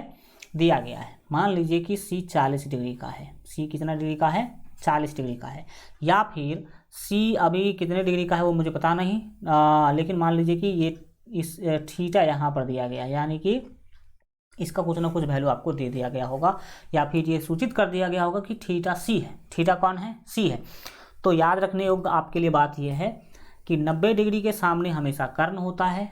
थीटा के सामने वाला भुजा हमेशा लंब कहलाएगा। जैसे देख सकते हैं कि थीटा के सामने वाला भुजा कौन है? तो सर लंब है। और जो बच गया वो आधार कहलाएगा। जो बच गया वो क्या कहलाएगा? आधार कहलाएगा। तो हमें पता चला कि थीटा के सामने हमेशा लंब होगा और 90 डिग्री के सामने हमेशा कर्ण होगा। थीटा के सामने हमेशा लंब होगा और 90 डिग्री के सामने हमेशा कर्ण होगा। तो 90 डिग्री तो बदलेगा नहीं, लेकिन याद रखिए अगर थीटा यहाँ है सी पर तो इसको लंब बोलेंगे। लेकिन अगर क्या हो जाए भाई साहब, थीटा यहाँ पे कर दिया जाए, थीटा यहाँ पे अगर कर दिया जाए तो लंब इसके सामने वाला भुजा ये हो जाएगा। लंब इसके सामने वाला भुजा ये हो जाएगा, ये हो जाएगा आपका लंब और ये हो जाएगा आपका आधार। कुछ समझ में आ रहा है? तो यहाँ से सीधा सीधा ज़्यादा हमें घुमाना नहीं है, सीधा याद रखिए कि 90 डिग्री के सामने हमेशा क्या होगा, 90 डिग्री के सामने हमेशा कर्ण होगा, और थीटा ए और सी में से जिसको सूचित किया गया हो तो थीटा के सामने वाला हमेशा लंब होगा, और जो बच गया वो आधार होगा। तो आपको हल्का इसके बारे में और क्लियर करने की क्या है ज़रूरत है। ये सब बेसिक कंसेप्ट ही आपका ताकत बनेगा, आपका शक्ति बनेगा, जो आपको आगे क्वेश्चन को धज्जी धज्जी उड़ाने के लिए हेल्प करेगा। ठीक है, यहाँ पर 2-3 बात आपने देख लिया। कर्ण सबसे बड़ा भुजा होता है, 90 डिग्री के सामने वाले भुजा को कर्ण कहते हैं, थीटा के सामने वाले भुजा को लंब कहते हैं, जो बच गया उसे आधार कहते हैं। तो अब देखेंगे कि जो कर्ण है ना वो कैसे बदलेगा। कोण के सापेक्ष भुजा, अब हम लोग क्या करने वाले हैं, पढ़ाई करने वाले हैं। कोण के सापेक्ष भुजा क्या करने वाले हैं, पढ़ाई करने वाले हैं। मान लीजिए कि ये है 90 डिग्री, ठीक है, यानी कि ये 90 डिग्री यानी कि समकोण है ये। तो ये समकोण है। इस त्रिभुज का नाम अगर मैं ए, बी और सी देता हूँ तो फिक्स है कि सर जी ये तो कर्ण होगा, कर्ण यानी कि एच होगा। अब हम कर्ण नहीं लिखेंगे, एच लिखेंगे सीधा, शॉर्टकट याद रखिएगा। ठीक है, तो ये तो फिक्स है कि कर्ण होगा यानी कि एच होगा। और इसमें थीटा अगर अभी हम कहीं नहीं दिए हैं, और अगर मान लीजिए कि थीटा मैं यहाँ दे देता हूँ, ये है मान लीजिए थीटा, तो थीटा के सामने वाला भुजा ये कहलाएगा लंब। ये क्या कहलाएगा, लंब कहलाएगा। ठीक है, और जो बच गया उसे आधार कहेंगे। तो ये जो हमने भुजा का डिसाइड किया है, अगर मैं यहाँ पर लिख देने का कृपा कर दूँ आपके ऊपर, तो आप इसे लिख सकते हैं कौन चीज़, तो आप इसे लिख सकते हैं कर्ण। इसे क्या लिख सकते हैं, कर्ण लिख सकते हैं। ये यहाँ पर हो गया आपका आधार, ये क्या कहलाएगा, आधार कहलाएगा, सॉरी आधार, बिल्कुल ठीक है। ये आपका क्या कहलाएगा, तो आधार कहलाएगा। और जो थीटा के सामने है वो लंब कहलाएगा। वो क्या कहलाएगा, लंब कहलाएगा। तो यहाँ पर ये वाला स्थिति है। लेकिन अगर थीटा बदलेगा तो लंब और आधार भी क्या हो जाएगा, बदल जाएगा। ये आप पहले ही क्या कर चुके हैं, समझ चुके हैं मेरे द्वारा। ये जो हमने थीटा वगैरह का जो भुजा का डिसाइड किया है वो किसके सापेक्ष, तो पहला स्थिति में मैंने आपको सिखाया है कोण सी के सापेक्ष। किसके सापेक्ष, तो हमने कोण सी के सापेक्ष, कोण सी के सापेक्ष का सीधा सीधा मतलब है कि सी को थीटा मानते हुए यानी कि कोण मानते हुए हम भुजा को दिखाने का कोशिश किए हैं। लेकिन अगर इसका नाम हम यहाँ पर ए दे देंगे, इस कोण का नाम बी है और इस कोण का नाम सी है, और मैं आपको बोल लूँ कि भाई साहब आप क्या करो, कोण ए के सापेक्ष भुजा डिसाइड करो। किसके सापेक्ष, हमने कोण ए के सापेक्ष भुजा डिसाइड करने के लिए अगर मैंने आपको बोला, तो ये तो फिक्स है कि 90 डिग्री के सामने क्या होगा, कर्ण होगा। ये सबसे बड़ी भुजा भी होती है, तो इसमें तो कोई डाउट ही नहीं है, ये कभी बदलता भी नहीं है। तो ये तो हो गया प्यारे बच्चों आपका कर्ण यानी कि एच हो गया। अब अगर हम थीटा ए को मान लेते हैं, थीटा किसको मान लेते हैं, ए को मान लेते हैं, तब आप लंब और आधार का स्थिति बताइए। तो देखिए सिंपल याद रखना है कि थीटा के सामने वाला भुजा लंब होगा, यानी कि यही है लंब। लंब यानी कि पी से सूचित करेंगे, इसको हम बोल देते हैं लंब। हम ज़्यादा देर नहीं लिखेंगे, अब आगे वाले हमेशा स्थितियों में हम पी ही यूज करेंगे। और जो बच गया वो आधार है यानी कि बेस है, यानी कि इसको आप आधार बोल सकते हैं। क्या बोल सकते हैं, तो इसे आप बोल सकते हैं आधार। तो आपने देखा कि थीटा बदलेगा तो लंब और कर्ण भी बदलेगा, थीटा बदलेगा तो लंब और कर्ण भी प्यारे बच्चों क्या होगा, तो बदलेगा। तो कोण के सापेक्ष भुजा का क्या मतलब है ये समझ में आया। और ये लंब और आधार क्या होता है, बदलता है। लंब और आधार बदलता है जब थीटा बदल जाती है। तो ठीक है, अब इस चीज़ों को समझने के बाद, ये तो बेसिक है। अभी तक मैं क्या सीख रहा था, बेसिक सीख रहा था। अब मैं शुरू करूँगा इस चैप्टर का मूल मंत्र। इसमें आपने देखा कि पूरे चैप्टर में केवल समकोण त्रिभुज के बारे में ही आपको पढ़ना है। तो समकोण त्रिभुज का कुछ कंसेप्ट भी आपको क्या करना होगा, जानना होगा, सीखना होगा, समझना होगा। तो चलिए हम लोग समकोण त्रिभुज से संबंधित सबसे महत्वपूर्ण कंसेप्ट पाइथागोरस प्रमेय पढ़ने वाले हैं। क्या पढ़ने वाले हैं? पाइथागोरस प्रमेय पढ़ने वाले हैं। तो चलिए जानते हैं कि पाइथागोरस प्रमेय क्या होता है।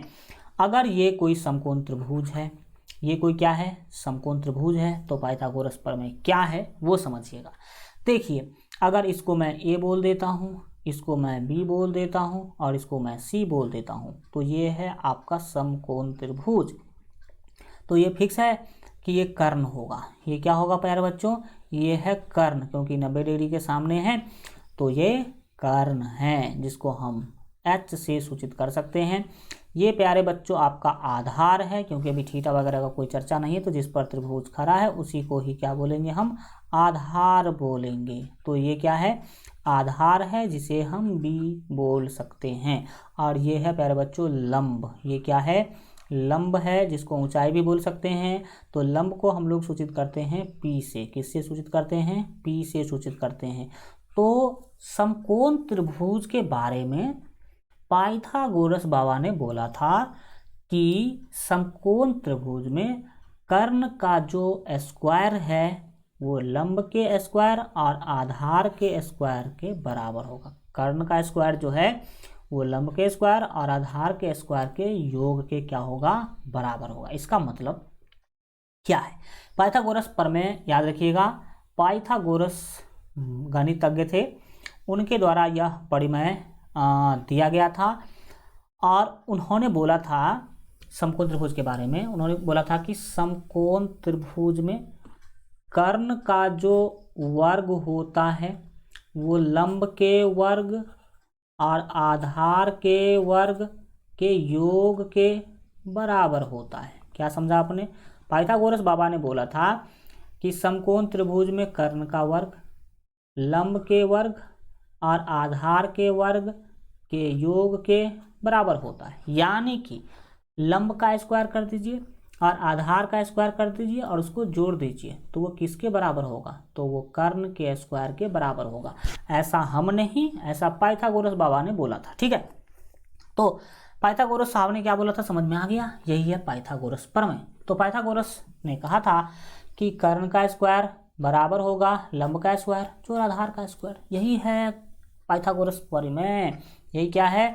पाइथागोरस प्रमेय है। आगे हम आपको पाइथागोरस प्रमेय का बहुत अच्छा अच्छा कारनामा भी दिखाने वाले हैं, तो एकदम समझते रहिए। तो पाइथागोरस प्रमेय आपने समझ लिया। तो अब देखिए यहाँ पर ध्यान से, इसको 3-4 रूपों में हम लिख सकते हैं। कैसे? एक तो मेन रूप यही है, दूसरा हम इसको ऐसे भी लिख सकते हैं। कैसे लिख सकते हैं? ऐसे। ये क्या बोल रहा है? कर्ण। देखिए भाई साहब, कर्ण यहाँ पर ध्यान से देखिएगा, तो भुजा ए से सी जो है ना, उसी को कर्ण बोला गया है। तो कर्ण को आप ए सी भी बोल सकते हैं, तो इसीलिए ए सी का स्क्वायर। इसके बाद है लंब, तो लंब को आप ए बी बोल सकते हैं। लंब को क्या बोल सकते हैं? भुजा ए बी, तो इसीलिए यहाँ पर है ए बी का स्क्वायर।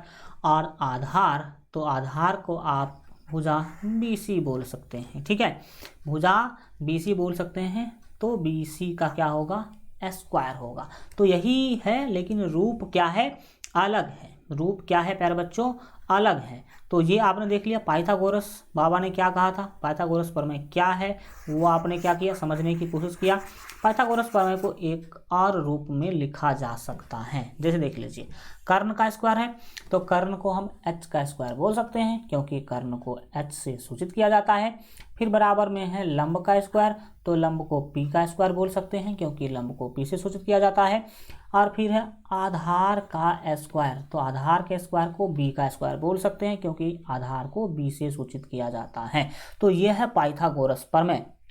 अब यहाँ पर 3 आपको छोटे छोटे जो सूत्र है वो दिख रहा होगा।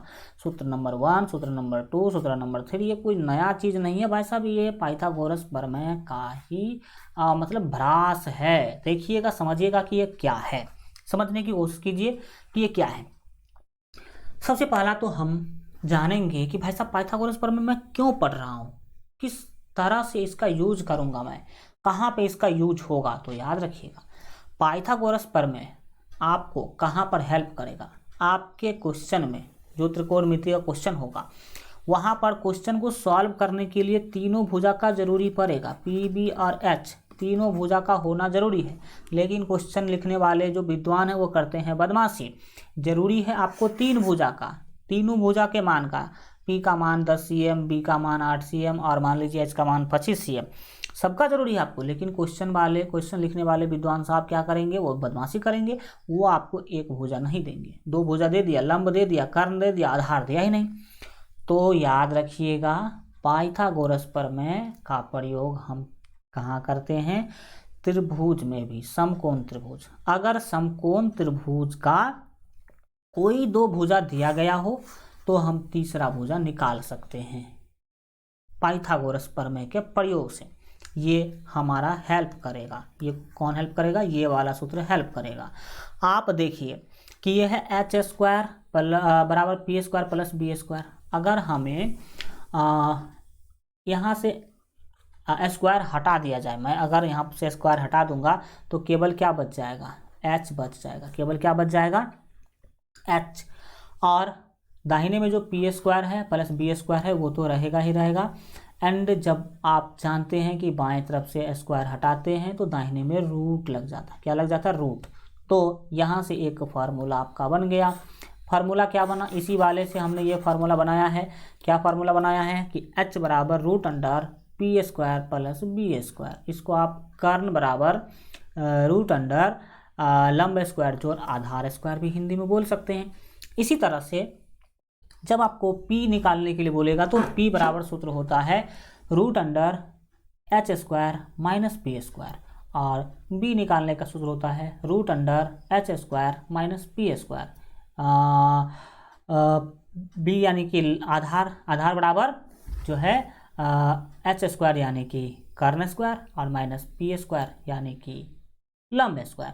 तो ये तीन फार्मूला है, यही तीन सूत्र है। जब आपको पी बी एच में से कोई भी निकालने का जरूरी पड़े तो आप इस तीनों में से जो निकालने की जरूरी पड़े वो आप यूज कर सकते हैं। मान लीजिए त्रिभुज में एच का मान दे दिया और पी का मान दे दिया, बी का मान नहीं दिया तो आप इस वाले सूत्र से बी का मान निकाल लेंगे।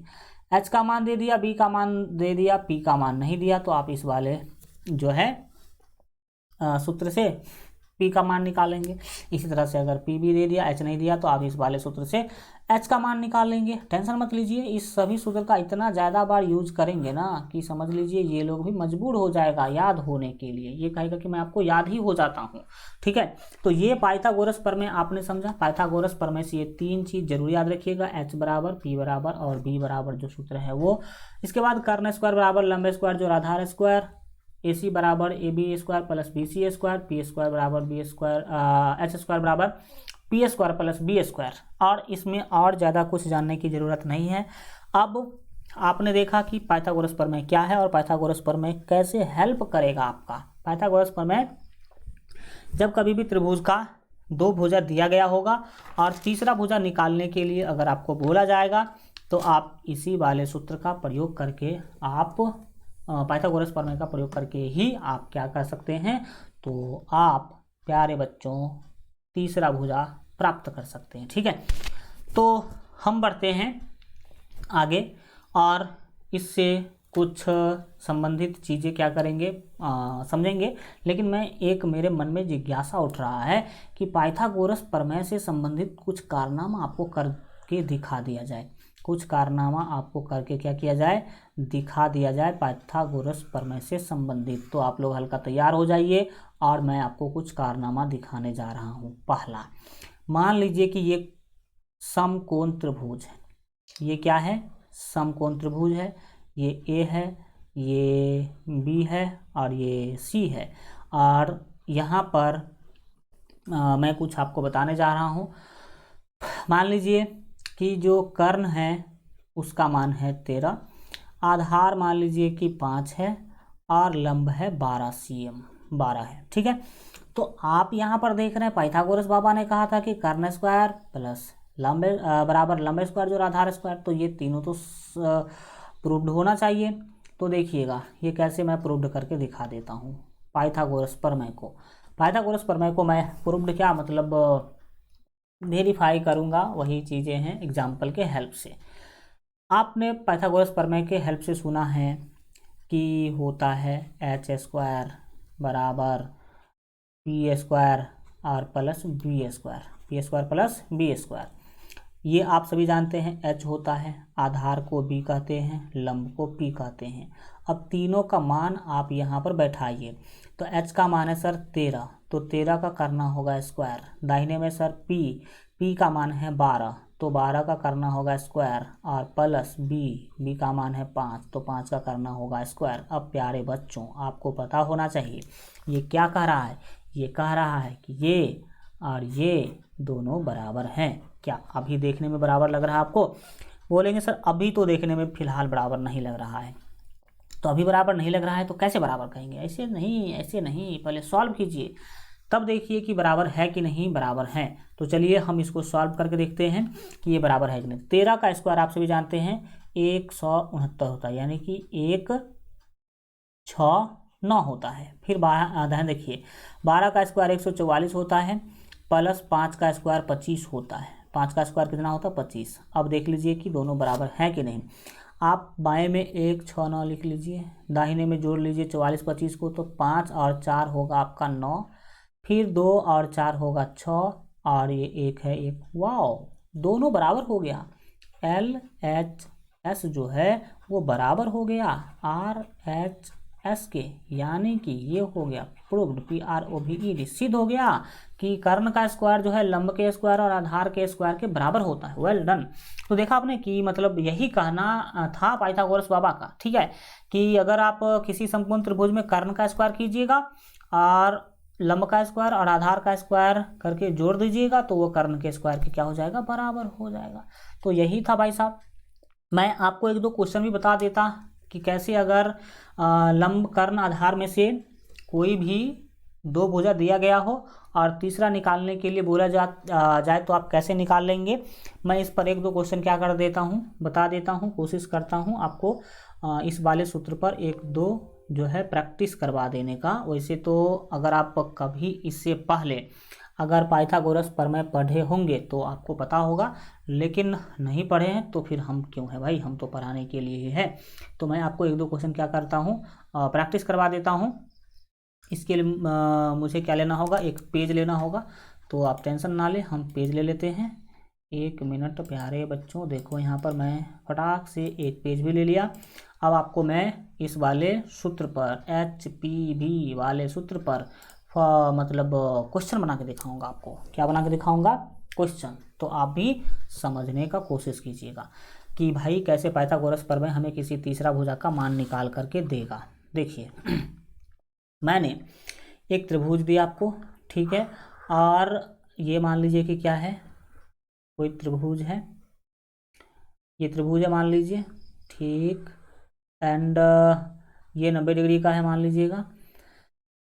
अभी आप जस्ट देखे थे कि अगर मैं इसको 12 मानता हूँ, यानी कि लंब को 12 और आधार को 5 मानता हूँ, तो आपको देखिए ये A है, ये B है और ये C है। तो यहाँ पर आप देख पा रहे हैं कि लंब है 12, आधार है 5, और हमें H कितना है ये बताना है। H कितना होगा ये क्या करना है, बताना है।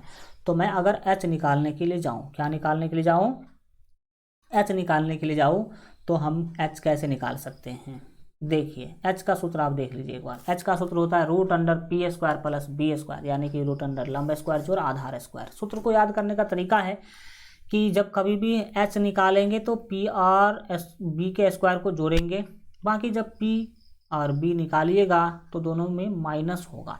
H में से अगर आप P निकालने जा रहे हैं तो H में से B² को घटाइए, अगर B निकालने जा रहे हैं तो H² में से घटाइए P² को। 2 में माइनस होता है और 1 में प्लस होता है। तो यहाँ पर आपको निकालना है H का मान, तो लिखेंगे इसीलिए H बराबर सूत्र आप सभी प्यारे बच्चों अभी जस्ट देखे थे, P का स्क्वायर जोड़ आधार यानी कि B का स्क्वायर। अब आपको कुछ नहीं करना है, जिसका मान आपके पास है उसका मान रखते जाइए, आंसर तो आपके चरणों में गिरगिराएगा।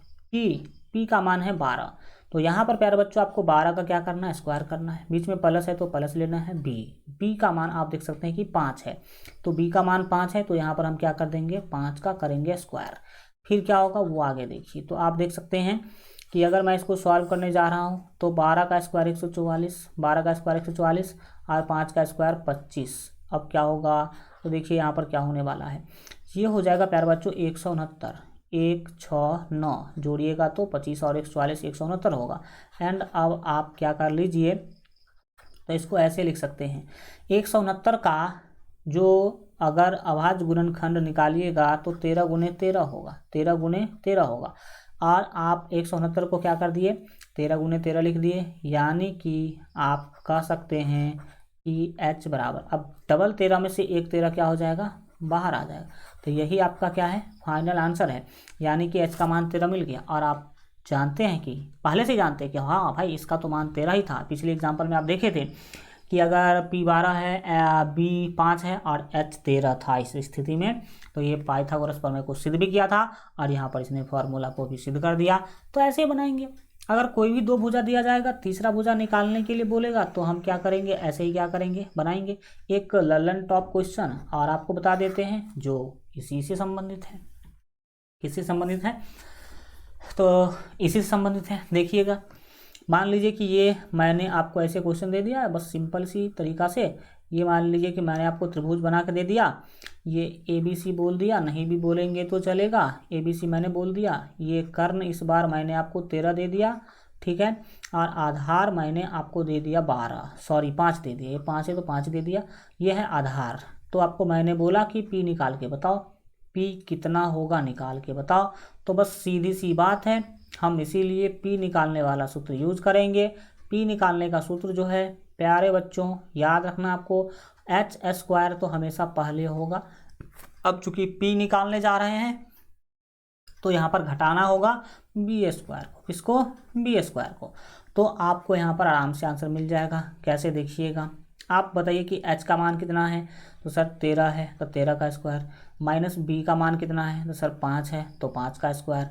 फिर क्या करेंगे, तो देखिएगा यहाँ पर सीधी सी बात है, 13 का स्क्वायर होगा 169 और माइनस 5 का स्क्वायर होगा सर 25। ठीक, अब बढ़िए आगे, आगे बढ़िएगा तो आपको पता चलेगा कि 169 में से 25 घटाएंगे तो 144 मिलेगा। और 144 का अभाज्य गुणनखंड जब निकालिएगा तो आप बोलिएगा 144 को हम 12 गुने 12 लिख सकते हैं, यानी कि आप सीधा कह सकते हैं कि P का मान हो गया 12। या बिल्कुल ठीक है। तो आप इस तरह से क्या कर सकते हैं, अगर दो भुजा दिया गया हो तो आप तीसरा भुजा आराम से इसी फार्मूला से, इसी तरीका से निकाल सकते हैं। चलो अब बढ़ते हैं हम आगे और अब हम शुरू कर देते हैं त्रिकोणमिति का कंसेप्ट पढ़ना, क्योंकि इससे पहले तक प्यारे बच्चों हम लोग बेसिक कंसेप्ट जान रहे थे त्रिभुज के बारे में। किसके बारे में, त्रिभुज के बारे में। अब आप पूरे अलर्ट मोड में आ जाइए, एकदम सावधान हो जाइए, पूरा नज़र अपने स्क्रीन पर दे दीजिए और पूरा कान जो है ना, मतलब आवाज़ पर टिका दीजिए। अब हम लोग त्रिकोणमिति का पूरे जय जयकार के साथ शुरू करने जा रहे हैं। त्रिकोणमिति में सबसे महत्वपूर्ण है त्रिकोणमितीय अनुपात, जिसको त्रिकोणमितीय निष्पत्तियां भी कहा जाता है। इंग्लिश में इसे ट्रिगोनोमेट्रिक रेशियो भी कहते हैं, ठीक है, और शॉर्टकट में TR बोलते हैं ट्रिगोनोमेट्रिक रेशियो को। अच्छा, उससे हमको कोई मतलब नहीं है। हम सबसे पहले जानेंगे त्रिकोणमितीय अनुपात क्या है। आपको पता होना चाहिए, यहाँ पर बच्चे पढ़ लेते हैं लेकिन उसको पता ही नहीं होता है कि त्रिकोणमितीय अनुपात क्या होता है। तो हम आपको बताएंगे कि त्रिकोणमितीय अनुपात आखिर क्या होता है और वो कितने होते हैं। तो याद रखिएगा, आपने नाम सुना होगा साइन, कॉस, टेन, कॉट, सेक, कोसेक, यही है भाई साहब त्रिकोणमितीय अनुपात। यही क्या है, त्रिकोणमितीय अनुपात। तो आपके सामने में हाजिर है सभी के सभी त्रिकोणमितीय अनुपात। सबसे पहला भाई साहब साइन। साइन का पूरा स्पेलिंग आप लोग ध्यान दीजिए कि क्या है, SINE है साइन, लेकिन साइन का शॉर्ट फॉर्म हम SIN लिखते हैं। दूसरा जो है वो है कोसाइन। देखो यहाँ पर ध्यान लगाओ, यहाँ पर ये देखेंगे तो ये SINE है, ये साइन ही है और इसके शुरू में लग गया को, CO मतलब को, तो ये पढ़ा जाएगा कोसाइन। क्या पढ़ेंगे, कोसाइन, ठीक है। कोसाइन का शॉर्टकट होता है कॉस, ठीक है। इसके बाद है टेंजेंट, इसको क्या पढ़ते हैं, तीसरा को टेंजेंट, क्या पढ़ेंगे, टेंजेंट। और टेंजेंट का शॉर्टकट होता है टेन, TAN, टेन।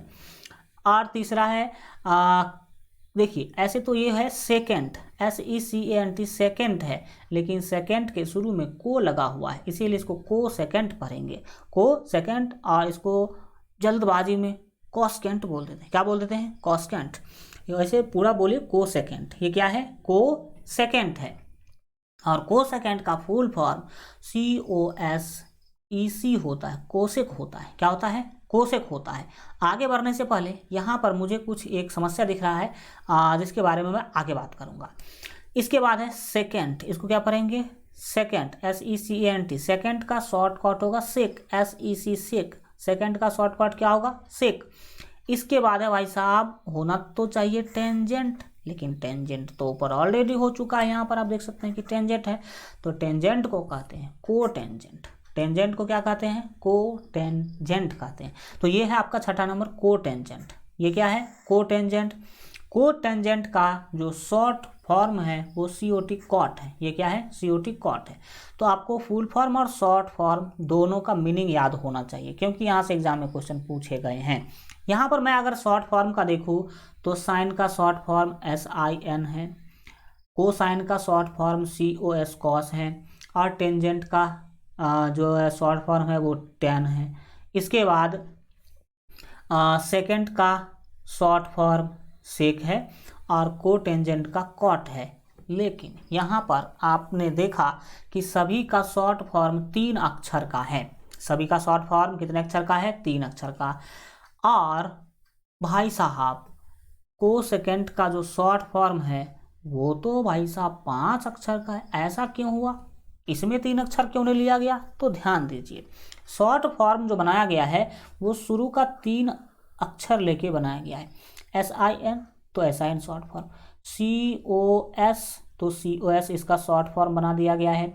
इसके बाद टेन है तो देखिए शुरू का 3 अक्षर TAN लिया गया है। और सेक है तो शुरू का 3 अक्षर SEC सेक लिया गया है। और कॉट है तो शुरू का 3 अक्षर COT कॉट लिया गया है। लेकिन प्यारे बच्चों, यहाँ पर अगर हम कोसेकेंट में भी शुरू का अगर 3 अक्षर लेंगे, कोसेकेंट में भी अगर शुरू का ही 3 अक्षर लेंगे तो बनता COS कॉस, जो कि अच्छी बात नहीं है, क्योंकि कॉस तो पहले से एक बना हुआ है, COS कॉस तो पहले से एक क्या है, बना हुआ है। तो अगर हम यहाँ भी कॉस ही लेते तो मिक्स हो सकता था, कन्फ्यूजन हो सकता था कि कौन कोसाइन है और कौन कॉसेकेंट है, ठीक है। तो इसीलिए यहाँ पर 3 अक्षर न लेकर के विद्वानों ने 2 अक्षर और ले लिया, EC भी जोड़ दिया, क्या जोड़ दिया, EC भी जोड़ दिया। तो इससे हम समझ में आ गया कि भाई यहाँ पर 5 अक्षर क्यों लिया गया है। मैं इतना डिटेल में क्यों बताया हूँ, मैंने आपको इतना डिटेल में इसीलिए बता, देखिए साइन को हिंदी में जया कहते हैं, क्या कहते हैं, जया। और कोस को हम हिंदी में को जया कहते हैं, क्या कहते हैं, को जया कहते हैं, ठीक है। तो उतना हिंदी मतलब फालतू भाई, जानने की जरूरत नहीं है, ठीक है, छोड़ो उसको। हिंदी की बातें इंग्लिश, हिंदी की बात पुरानी, इंग्लिश में आ जाओ भाई। इंग्लिश में आपको ये पूरा याद रखना है, फुल फॉर्म भी शॉर्ट फॉर्म भी। क्यों, क्योंकि एग्जाम में पूछा गया है निम्नलिखित में से कौन, निम्नलिखित में से कौन कॉस का फुल फॉर्म है। एग्जाम में क्वेश्चन क्या पूछा था, निम्नलिखित में से कौन कॉस का पूर्ण रूप है। तो कॉस का पूर्ण रूप A देगा कोसाइन, B देगा आपको कॉसेकेंट, और C दे देगा ये, और D दे देगा ये। तो अब आपको पता होना चाहिए कि कॉस का फुल फॉर्म क्या था। तो आपको याद होना चाहिए कि कॉस का फुल फॉर्म COSINE होता है, COSINE होता है। तो ये हम आशा करते हैं कि आप याद रख लीजिएगा। यही है 6 त्रिकोणमितीय अनुपात, या इसी को आप त्रिकोणमितीय निष्पत्तियाँ बोल सकते हैं, या इसी 6 को इंग्लिश में ट्रिगोनोमेट्रिक रेशियो बोलते हैं। अब याद रखिएगा, जमाना शॉर्टकट का है, तो जब हम क्वेश्चन बनाएंगे तो हमेशा हम शॉर्टकट का ही प्रयोग करेंगे, जहां पर टेंजेंट लिखना होगा वहाँ पर टेन लिखेंगे, जहाँ पर SINE लिखना होगा वहाँ पर केवल साइन लिखेंगे, साइन लिखेंगे। ठीक है, तो ये हम आशा करते हैं कि आप समझे होंगे कि क्या है नहीं है। अब त्रिकोणमितीय अनुपात हम आशा करते हैं कि आप समझ पा रहे होंगे। अब बढ़ेंगे, हाँ अब देखो भाई अपने दोस्तों से पूछ लीजिए जाकर के कि त्रिकोणमितीय अनुपात क्या है, तो वो बता देगा, उसको पता ही नहीं कि त्रिकोणमितीय अनुपात क्या है। तो बताइएगा कि sine cos tan cosec sec cot को त्रिकोणमितीय अनुपात कहते हैं। त्रिकोणमितीय अनुपात कुल कितने होते हैं, तो त्रिकोणमितीय अनुपात कुल 6 होते हैं। त्रिकोणमितीय अनुपात कुल कितने होते हैं, तो कुल होते हैं प्यारे बच्चों 6। कुल कितने होते हैं, 6 होते हैं, जिसके बारे में और आगे डिटेल में हम लोग जानकारी लेंगे। अब बढ़ते हैं आगे और कुछ सूत्र पढ़ाई करेंगे। अब त्रिकोणमितीय अनुपात से संबंधित कुछ सूत्र पढ़ेंगे, उस सूत्र के बारे में मैं आपको बताने जा रहा हूँ। मान लीजिए कि ये कोई समकोण त्रिभुज है, ये क्या है, तो कोई समकोण त्रिभुज है। ये अगर कोई समकोण त्रिभुज है जिसमें ये भुजा कर्ण है, ये भुजा आधार है और ये भुजा लंब है, ठीक। तो इस स्थिति में याद रखना है आपको 6 फार्मूला। यहाँ पर थीटा इसको बोला गया है, थीटा किसको बोला गया है, ये है थीटा, मान लीजिए ये क्या है, थीटा है, क्योंकि थीटा डिसाइड करके देगा आपको कि लंब कौन है और आधार कौन है। कर्ण तो हमेशा 90 डिग्री के सामने होता है, तो यहाँ पर कर्ण आपको H दिख रहा होगा, लंब आपको P दिख रहा होगा, आधार आपको B दिख रहा होगा। मैंने बोला भी था कि हम शॉर्ट रूप ही यूज करेंगे, उतना फुल फॉर्म कर्ण लंब आधार लिखने की जरूरत नहीं है, PBH लिख के काम चलाएंगे, ठीक है। अब बढ़ते हैं भाई साहब हम आगे, और आगे बात करेंगे बहुत ही तगड़ा वाला सूत्र का, और ट्रिक दे देंगे आपको ऐसा कि आप जिंदगी में कभी नहीं भूलेंगे। अपना नाम भूल जाइएगा लेकिन सूत्र नहीं भूलिएगा, ठीक है। ऐसा ट्रिक दे दूंगा, ऐसा दवाई दे दूंगा आपको। तो चलिए हम देखते हैं। पहला जो सूत्र है वो होता है साइन थीटा। पहला सूत्र क्या होता है सर, साइन थीटा। देखिए यही थीटा है, सी को मैंने थीटा माना है, तो साइन थीटा, साइन थीटा बराबर याद रखिएगा सूत्र होता है P/H। सूत्र क्या होता है, P/H होता है। और P/H को हिंदी में भाई साहब वो तो जानते हैं आप लोग, P को कहते हैं लंब, H को कहते हैं कर्ण। तो P/H को आप हिंदी में क्या बोल सकते हैं, तो हिंदी में बोल सकते हैं लंब बट्टा कर्ण। क्या बोलेंगे, तो सर लंब और बट्टा कर्ण बोल सकते हैं। लंब बट्टा क्या बोलेंगे आप, कर्ण। अच्छा भैया कर्म नहीं, हाँ कर्म नहीं भाई, कर्ण, कर्ण, ठीक है। एक कर्ण महाभारत में भी था, पता नहीं उस कर्ण का इस कर्ण के साथ क्या संबंध है, महाभारत वाले कर्ण का इस कर्ण के साथ क्या संबंध है वो पता नहीं। तो ये आपका होगा भाई साहब कर्ण, क्या होगा, तो ये कर्ण होगा, ये आप याद रखेंगे। तो आप साइन थीटा बराबर कर्ण लंब बट्टा कर्ण याद रखेंगे, यानी कि P/H याद रखेंगे। दोनों मैं लिख दे रहा हूँ, आपको जिस भाषा में याद रहे, सबसे आसान तो P/H बोलना है। इसके बाद दूसरा मेन जो सूत्र है, दूसरा जो मेन सूत्र है प्यारे बच्चों, वो है कॉस थीटा। कॉस थीटा, तो याद रखिएगा कि कॉस थीटा क्या है। तो कॉस थीटा बराबर जो सूत्र होता है वो होता है B/H, यानी कि आधार बट्टा कर्ण। क्या होता है, आधार बट्टा कर्ण होता है। क्या होता है, तो सर आधार बट्टा कर्ण होता है। आधार, आधार और बट्टा होता है कर्ण। आधार बट्टा क्या होता है, कर्ण होता है। समझने की कोशिश कीजिएगा, ठीक है। एंड लास्ट इसमें तीसरा के बारे में आपको पता होना चाहिए कि ये सूत्र जो है tan theta, TEN tan theta. Tan theta बराबर होता है P/B। तो P को क्या कहते हैं, किसी को याद है, P को कहते हैं लंब। P को क्या कहते हैं हम लोग, लंब बोलते हैं। और B क्या है, तो आधार है, यानी कि इसको लंब बट्टा आधार बोला जा सकता है। क्या बोला जा सकता है, तो लंब बट्टा आधार बोला जा सकता है। तो हम इसको लंब बट्टा क्या बोलेंगे, तो आधार बोलेंगे, लंब बट्टा आधार बोलेंगे। अब चीज़ों को समझिएगा, ये 3 सूत्र ही मेन है साइन कॉस टेन का ही। अगर ये याद हो गया तो आगे आप जो अगला 3 है उसको भी आराम से याद कर सकते हैं। अगला 3 को भी क्या कर सकते हैं, आराम से याद कर सकते हैं। अगला 3 कौन है भाई, अगला 3 आपके सामने हाजिर है, दबाते हुए आपके सामने आ चुका है। तुम दबाते हुए देखते हैं क्या है। ये मैंने पार्टीशन डाल दिया ताकि वो अलग, ये अलग, वो अपने रास्ते, ये अपने रास्ते।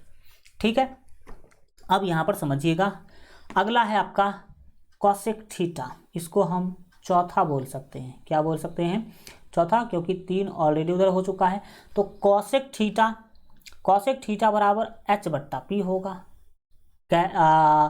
कॉसेक थीटा रटना नहीं पड़ेगा आपको। अगर साइन याद है तो साइन का जस्ट प्रतिलोम, क्या बोलेंगे इसको? हम बोलेंगे प्रतिलोम। हम क्या बोलेंगे? प्रतिलोम बोलेंगे, या इसी को आप व्युत्क्रम भी बोल सकते हैं, व्युत्क्रम भी बोल सकते हैं या प्रतिलोम भी बोल सकते हैं। तो साइन का व्युत्क्रम या प्रतिलोम होता है h/p। देखिए, कई लोग कहते हैं साइन का उल्टा होता है कॉस थीटा। ये उल्टा शब्द बोलना एकदम गलत है। गणित में कई उल्टा शब्द का चर्चा है ही नहीं, लेकिन लोगों ने आपके माइंड में इतना न भर दिया है उल्टा कि आपको उल्टा ही याद रहता है, प्रतिलोम या फिर व्युत्क्रम नहीं याद रहता है। व्युत्क्रम और प्रतिलोम नहीं याद रहता है। प्रतिलोम या व्युत्क्रम का क्या मतलब है? प्रतिलोम बोलिए या व्युत्क्रम बोलिए, उसी को लोग उल्टा बोल देते हैं। इसका मतलब है कि साइन में p ऊपर है, h नीचे है, तो कॉसेक में h ऊपर होगा, p नीचे होगा। यानी कि ऊपर वाले को नीचे, नीचे वाले को ऊपर कर देना ही प्रतिलोम कहलाता है, या इसी को व्युत्क्रम कहते हैं। ठीक है, समझ में आ रहा है? लेकिन इसी को लोग उल्टा कह देते। चलो भाई, तुम उल्टा ही याद रखो। तो मैं भी आज से बताने लगा कि क्या बताने लगा कि साइन का उल्टा होता है कॉसेक। साइन का उल्टा क्या होता है? कॉसेक। कैसे उल्टा है? तो साइन होता है p/h, तो कॉसेक है h/p, यानी कि नीचे वाला ऊपर गया, ऊपर वाला नीचे आया। तो साइन याद हो गया आपको? साइन याद हो गया तो कॉसेक भी याद हो जाएगा, क्योंकि कॉसेक तो उसी का क्या है? उल्टा है। इसको मैं अगर लिखने की कोशिश करूं तो आधार लंब बट्टा कर्ण है, तो ये हो जाएगा कर्ण बट्टा लंब।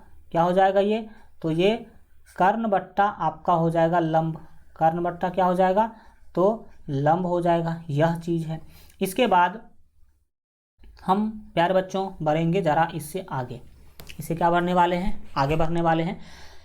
हैंड देखेंगे 5 नंबर सूत्र को। जो 5 नंबर सूत्र है वो है सेक, SEC, सेक। याद रखिएगा, सेक जो है वो कॉस का उल्टा होता है। सेक किसका उल्टा होता है? कॉस का। उल्टा नहीं बोल करके व्युत्क्रम या प्रतिलोम आप बोल सकते हैं, कोई दिक्कत वाली बातें नहीं है। तो कॉस है b/h, तो कॉस का उल्टा h/b। नीचे वाला ऊपर, ऊपर वाला नीचे। इसको आप हिंदी में क्या बोलेंगे? तो हिंदी में बोलेंगे आप कर्ण बट्टा क्या बोलेंगे? आधार। अच्छा सॉरी, हाँ बिल्कुल ठीक है, कर्ण बट्टा आधार ही बोलेंगे, कर्ण बट्टा आधार ही बोलेंगे। एंड तीसरा है आपका कॉट। सॉरी, तीसरा क्या बोलिए? इसको छठा बोलिए आप, छठा बोलिए। तो छठा क्या है? छठा है प्यारे बच्चों आपके सामने कौन चीज़? कॉट। कॉट 10 का उल्टा होगा। 10 है p/b, तो ये होगा b/p। लंब बट्टा आधार है, तो ये आधार बट्टा लंब होगा। क्या होगा? तो सर ये आधार बट्टा होगा लंब, आधार और बट्टा लंब होगा। आधार बट्टा क्या होगा? लंब होगा। सीखने के लिए मैं बता रहा हूँ, लेकिन इसका यूज मैं करूँगा नहीं, यूज करूँगा PBH का। ठीक है। तो सर बोले थे कि ट्रिक बताएंगे, बिल्कुल ट्रिक है। देखिए, आपको कई अलग अलग जगह पे अलग अलग ट्रिक बताया गया होगा, सब ट्रिक ठीक है। मुझे मतलब नहीं है कि कौन सा ट्रिक से आप याद रखे हुए हैं, मुझे मतलब बस इतना है कि आपको याद है कि नहीं। कोई भी लॉजिक लगाइए, याद होना चाहिए। देखिए, अगर ये वाला 3 याद हो जाए तो इस 3 को याद करने में कोई दिक्कत नहीं होगी, क्योंकि वो तो जस्ट इसका उल्टा है। तो चलो भाई, पहले इस 3 का क्या करते हैं, याद करने की कोशिश करते हैं। सिंपल सा ट्रिक है। ट्रिक क्या है? देखिए, मैं लिख देता ट्रिक। ट्रिक मैं पहले बताता हूँ इंग्लिश वालों के लिए। आप देखिए, साइन जो है वो p/h है। साइन क्या है? p/h है। कॉस क्या है सर? तो कॉस है b/h। कॉस क्या है? b/h है। और 10 p/b है। 10 है p/b। 10 क्या है? p/b। इसको बोलिए पहला, इसको बोलिए दूसरा, बिल्कुल दूसरा कॉस होता है और तीसरा होता है टेन। तीसरा क्या होता है? टेन होता है। अब मेरा जो मतलब ट्रिक कह लीजिए, लॉजिक कह लीजिए, वो समझने की क्या कीजिएगा, कोशिश कीजिएगा। ये आप समझने की पहले कोशिश कीजिए। यहाँ से मैं क्या ट्रिक बना रहा हूँ वो आप याद रखने की कोशिश कीजिएगा। त्रिकोणमिति में आपके एग्जाम में भर भर के क्वेश्चन आएगा, क्योंकि अकेला त्रिकोणमिति से 20 मार्क का कम से कम क्वेश्चन पूछा जाता है। 20 मार्क से ज़्यादा होगा, 20 मार्क से कम नहीं होगा। तो भैया कैसे याद रखेंगे इस वाले फार्मूला को? घचपच हो जाएगा। कभी एच बट्टा पी, पी बट्टा एच हो जाएगा, पी बट्टा एच, एच बट्टा पी हो जाएगा। तो बस एक बात आप याद रखिए कि पहला साइन थीटा होता है, दूसरा कॉस थीटा होता है और तीसरा टेन थीटा होता है। ठीक है, तो पहला, दूसरा, तीसरा याद रखिएगा तो आगे आपको मैं याद करवा दूंगा। देखिए यहाँ पर ट्रिक लगाइएगा, पी से पंडित, पी से पंडित। अच्छा मैंने उल्टा बोल दिया। देखिए कई लोग इसको अलग अलग तरीका से बोलते हैं। मैं बोलता हूँ पंडित, बी से बाबू, पी से पंडित। हो गया पंडित बाबू पंडित। और एच से हरि, एच से हरि, बी से बोल, तो हरि हरि बोल। तो क्या याद रखेंगे? ऊपर में क्या याद रखेंगे? ऊपर में है पंडित बाबू पंडित, नीचे में है हरि हरि बोल।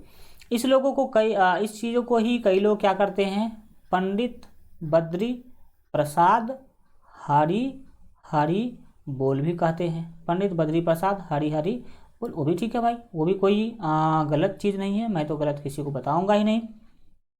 तो आप एक मिनट, आप पंडित बाबू पंडित हरि हरि बोल याद रख लीजिए, या पंडित बद्री प्रसाद हरि हरि बोल याद रख लीजिए। दोनों बात क्या है, सेम ही है। दोनों से हमें यही पता चलता है कि ऊपर में पी बी पी है, नीचे में एच एच बी है।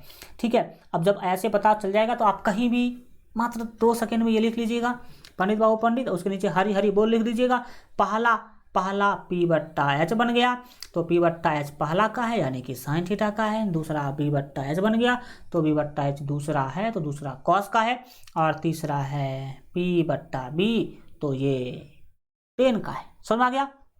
और जिसको ये 3 याद हो गया तो बाकी का ये 3 तो इसको ऐसे याद हो जाएगा। साइन का उल्टा कर दीजिए तो कॉसेक, कॉस का उल्टा कर दीजिए तो सेक, और टेन का उल्टा कर दीजिए तो कॉट। बस याद हो जाएगा आपको इस तरीक़ा से। एंड एक बात है कि इंग्लिश में तो मैंने ये ट्रिक दे दिया, हिंदी वाले अभी हिंदी में भी याद रख सकते हैं भाई, क्या दिक्कत है। हिंदी में देखिए लंब बट्टा कर्ण, आधार बट्टा कर्ण और लंब बट्टा कर्ण है। ठीक है, तो आप इसे एल ए एल बट्टा के ए बोल सकते हैं। एल ए एल लाल, के ए मतलब कक्का, लाल बट्टा कक्का। लाल बट्टा क्या बोल सकते हैं आप इसे? कक्का बोल सकते हैं। और लाल बट्टा कक्का से आपको हिंदी भी याद हो जाएगा। कैसे याद हो जाएगा देखिए, मैं आपको बताने की कोशिश करता हूँ। इसी चीज़ों को आप क्या बोल सकते हैं?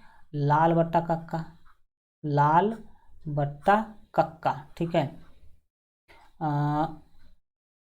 पता नहीं, ठीक है कक्का ही लिखेंगे, ऐसे पूरा का देंगे, लाल बट्टा कक्का। ये हिंदी में बोलने के लिए बता रहा हूँ। और ये फुल फॉर्म है, एल से लंब, ए से आधार और एल से फिर लंब। तो देख सकते हैं यहाँ पर लंब है, आधार है, लंब है।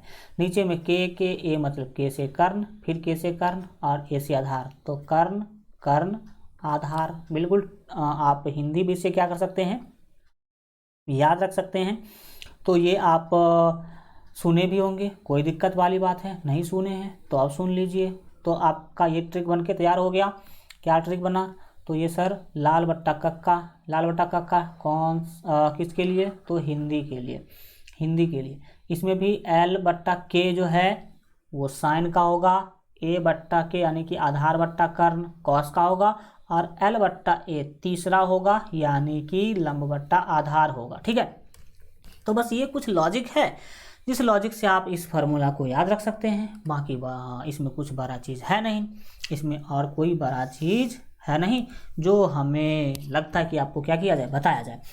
तो ये कुछ कंसेप्ट हैं, ये आप क्या करेंगे, ध्यान रखने की कोशिश करेंगे। ये आज जितना भी हम लोगों ने पढ़ाई किया है वो आपको पता होना चाहिए कि आपको हेल्प करेगा कहाँ पर, तो प्रश्नावली 8.1 को बनाने में। इतना सारा जो कंसेप्ट है वो प्रश्नावली 8.1 को बनाने में क्या करेगा, हेल्प करेगा। क्लास कुछ बड़ा हो रहा है, इसीलिए मैं सोच रहा हूँ कि इस क्लास को आज यहाँ पर ही रहने दिया जाए। कल मतलब अगले क्लास में प्रश्नावली 8.1 है वो हम लोग क्या कर लेंगे, शुरू कर लेंगे, और एक एक क्वेश्चन को ऐसे पढ़ेंगे कि कभी आपने सोची ना होगी भाई साहब, ठीक है। तो चलिए हम आज इतना ही रखते हैं।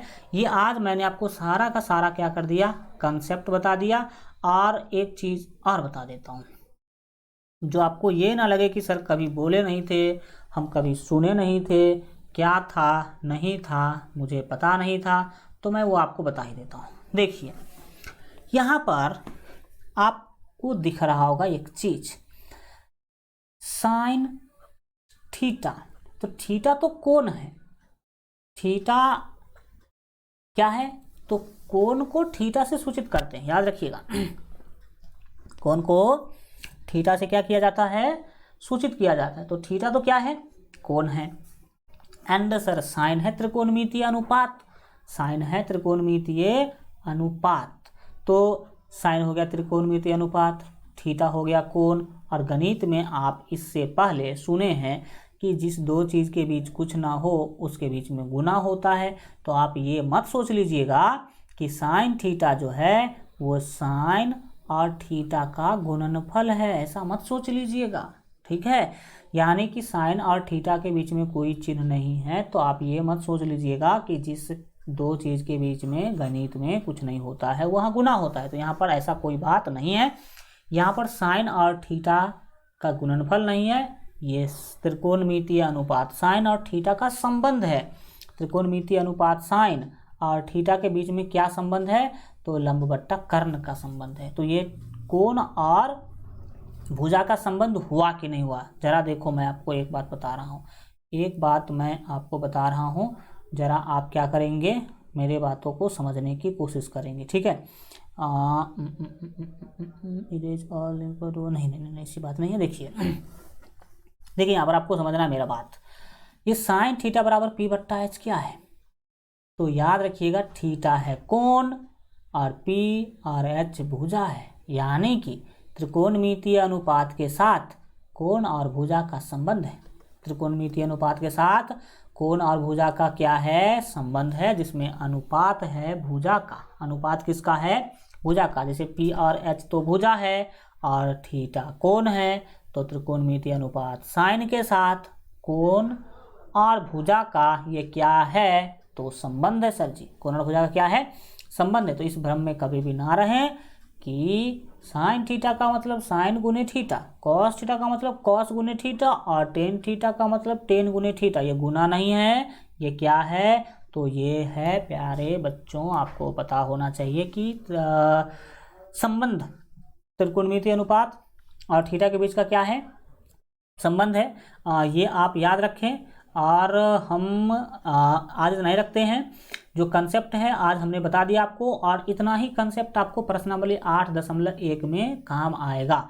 और इसमें जो मेन है वो है आपका पाइथागोरस प्रमेय, और दूसरा है ये वाला चीज़। बस यही दो पेज पाइथागोरस प्रमेय में बस ये आपको याद रखना है कि एच कैसे निकालना, पी कैसे निकालना और बी कैसे निकालना है। और ये वाला सूत्र याद रखना है, साइन थीटा बराबर पी बट्टा एच, कॉस थीटा बराबर बी बट्टा एच, और टेन थीटा बराबर पी बट्टा बी। तो आपका काम चल जाएगा इसमें। और कोई, ये सब तो बेसिक चीज़ है, ये सब तो क्या है, बेसिक चीज़ है। ये तो मैंने आपको क्या कर दिया है, बता ही दिया है। तो इसको तो और ज़्यादा ये करने की कोई ज़रूरत ही नहीं है। और अगला महत्वपूर्ण बात है कि LGR स्टडी ऐप जितने भी प्यारे बच्चे डाउनलोड नहीं किए हो तो ज़रूर डाउनलोड कर लीजिएगा।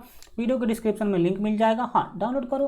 अगर आपको लगे कि हाँ यहाँ पर मेरे काम का कुछ नहीं है, कोई फ़ायदा नहीं, तो डिलीट कर देना। लेकिन डाउनलोड नहीं किए तो करके देखो भाई, मैं गारंटी लेता हूँ कि आप डिलीट करेंगे ही नहीं, क्योंकि इसमें इतना ज़्यादा चीज़ आपके लिए है। ठीक है। तो वीडियो के डिस्क्रिप्शन में लिंक है, वहाँ से डाउनलोड कर लीजिए, या आप प्ले स्टोर पर सर्च कीजिए LGR स्टडी ऐप, और ये वाला जो ऐप है वो आप डाउनलोड कर सकते हैं। दोनों ऐप डाउनलोड कर लीजिए, ये लाल वाला भी और वाइट वाला भी, दोनों आपके बहुत ज़्यादा काम का चीज़ है। एंड शेयर कीजिए अपने दोस्त मित्र भाई बहन सबको बताइए कि हाँ इस तरह से LGR स्टडी पर जो है ना क्लास चल रहा है एकदम तागड़ा तरीका से, ठीक है। तो थैंक यू सो मच, हम मिलेंगे आपसे अगले क्लास में, तब तक अपना ख्याल रखिए और LGR स्टडी देखते रहिए। Good bye, take care.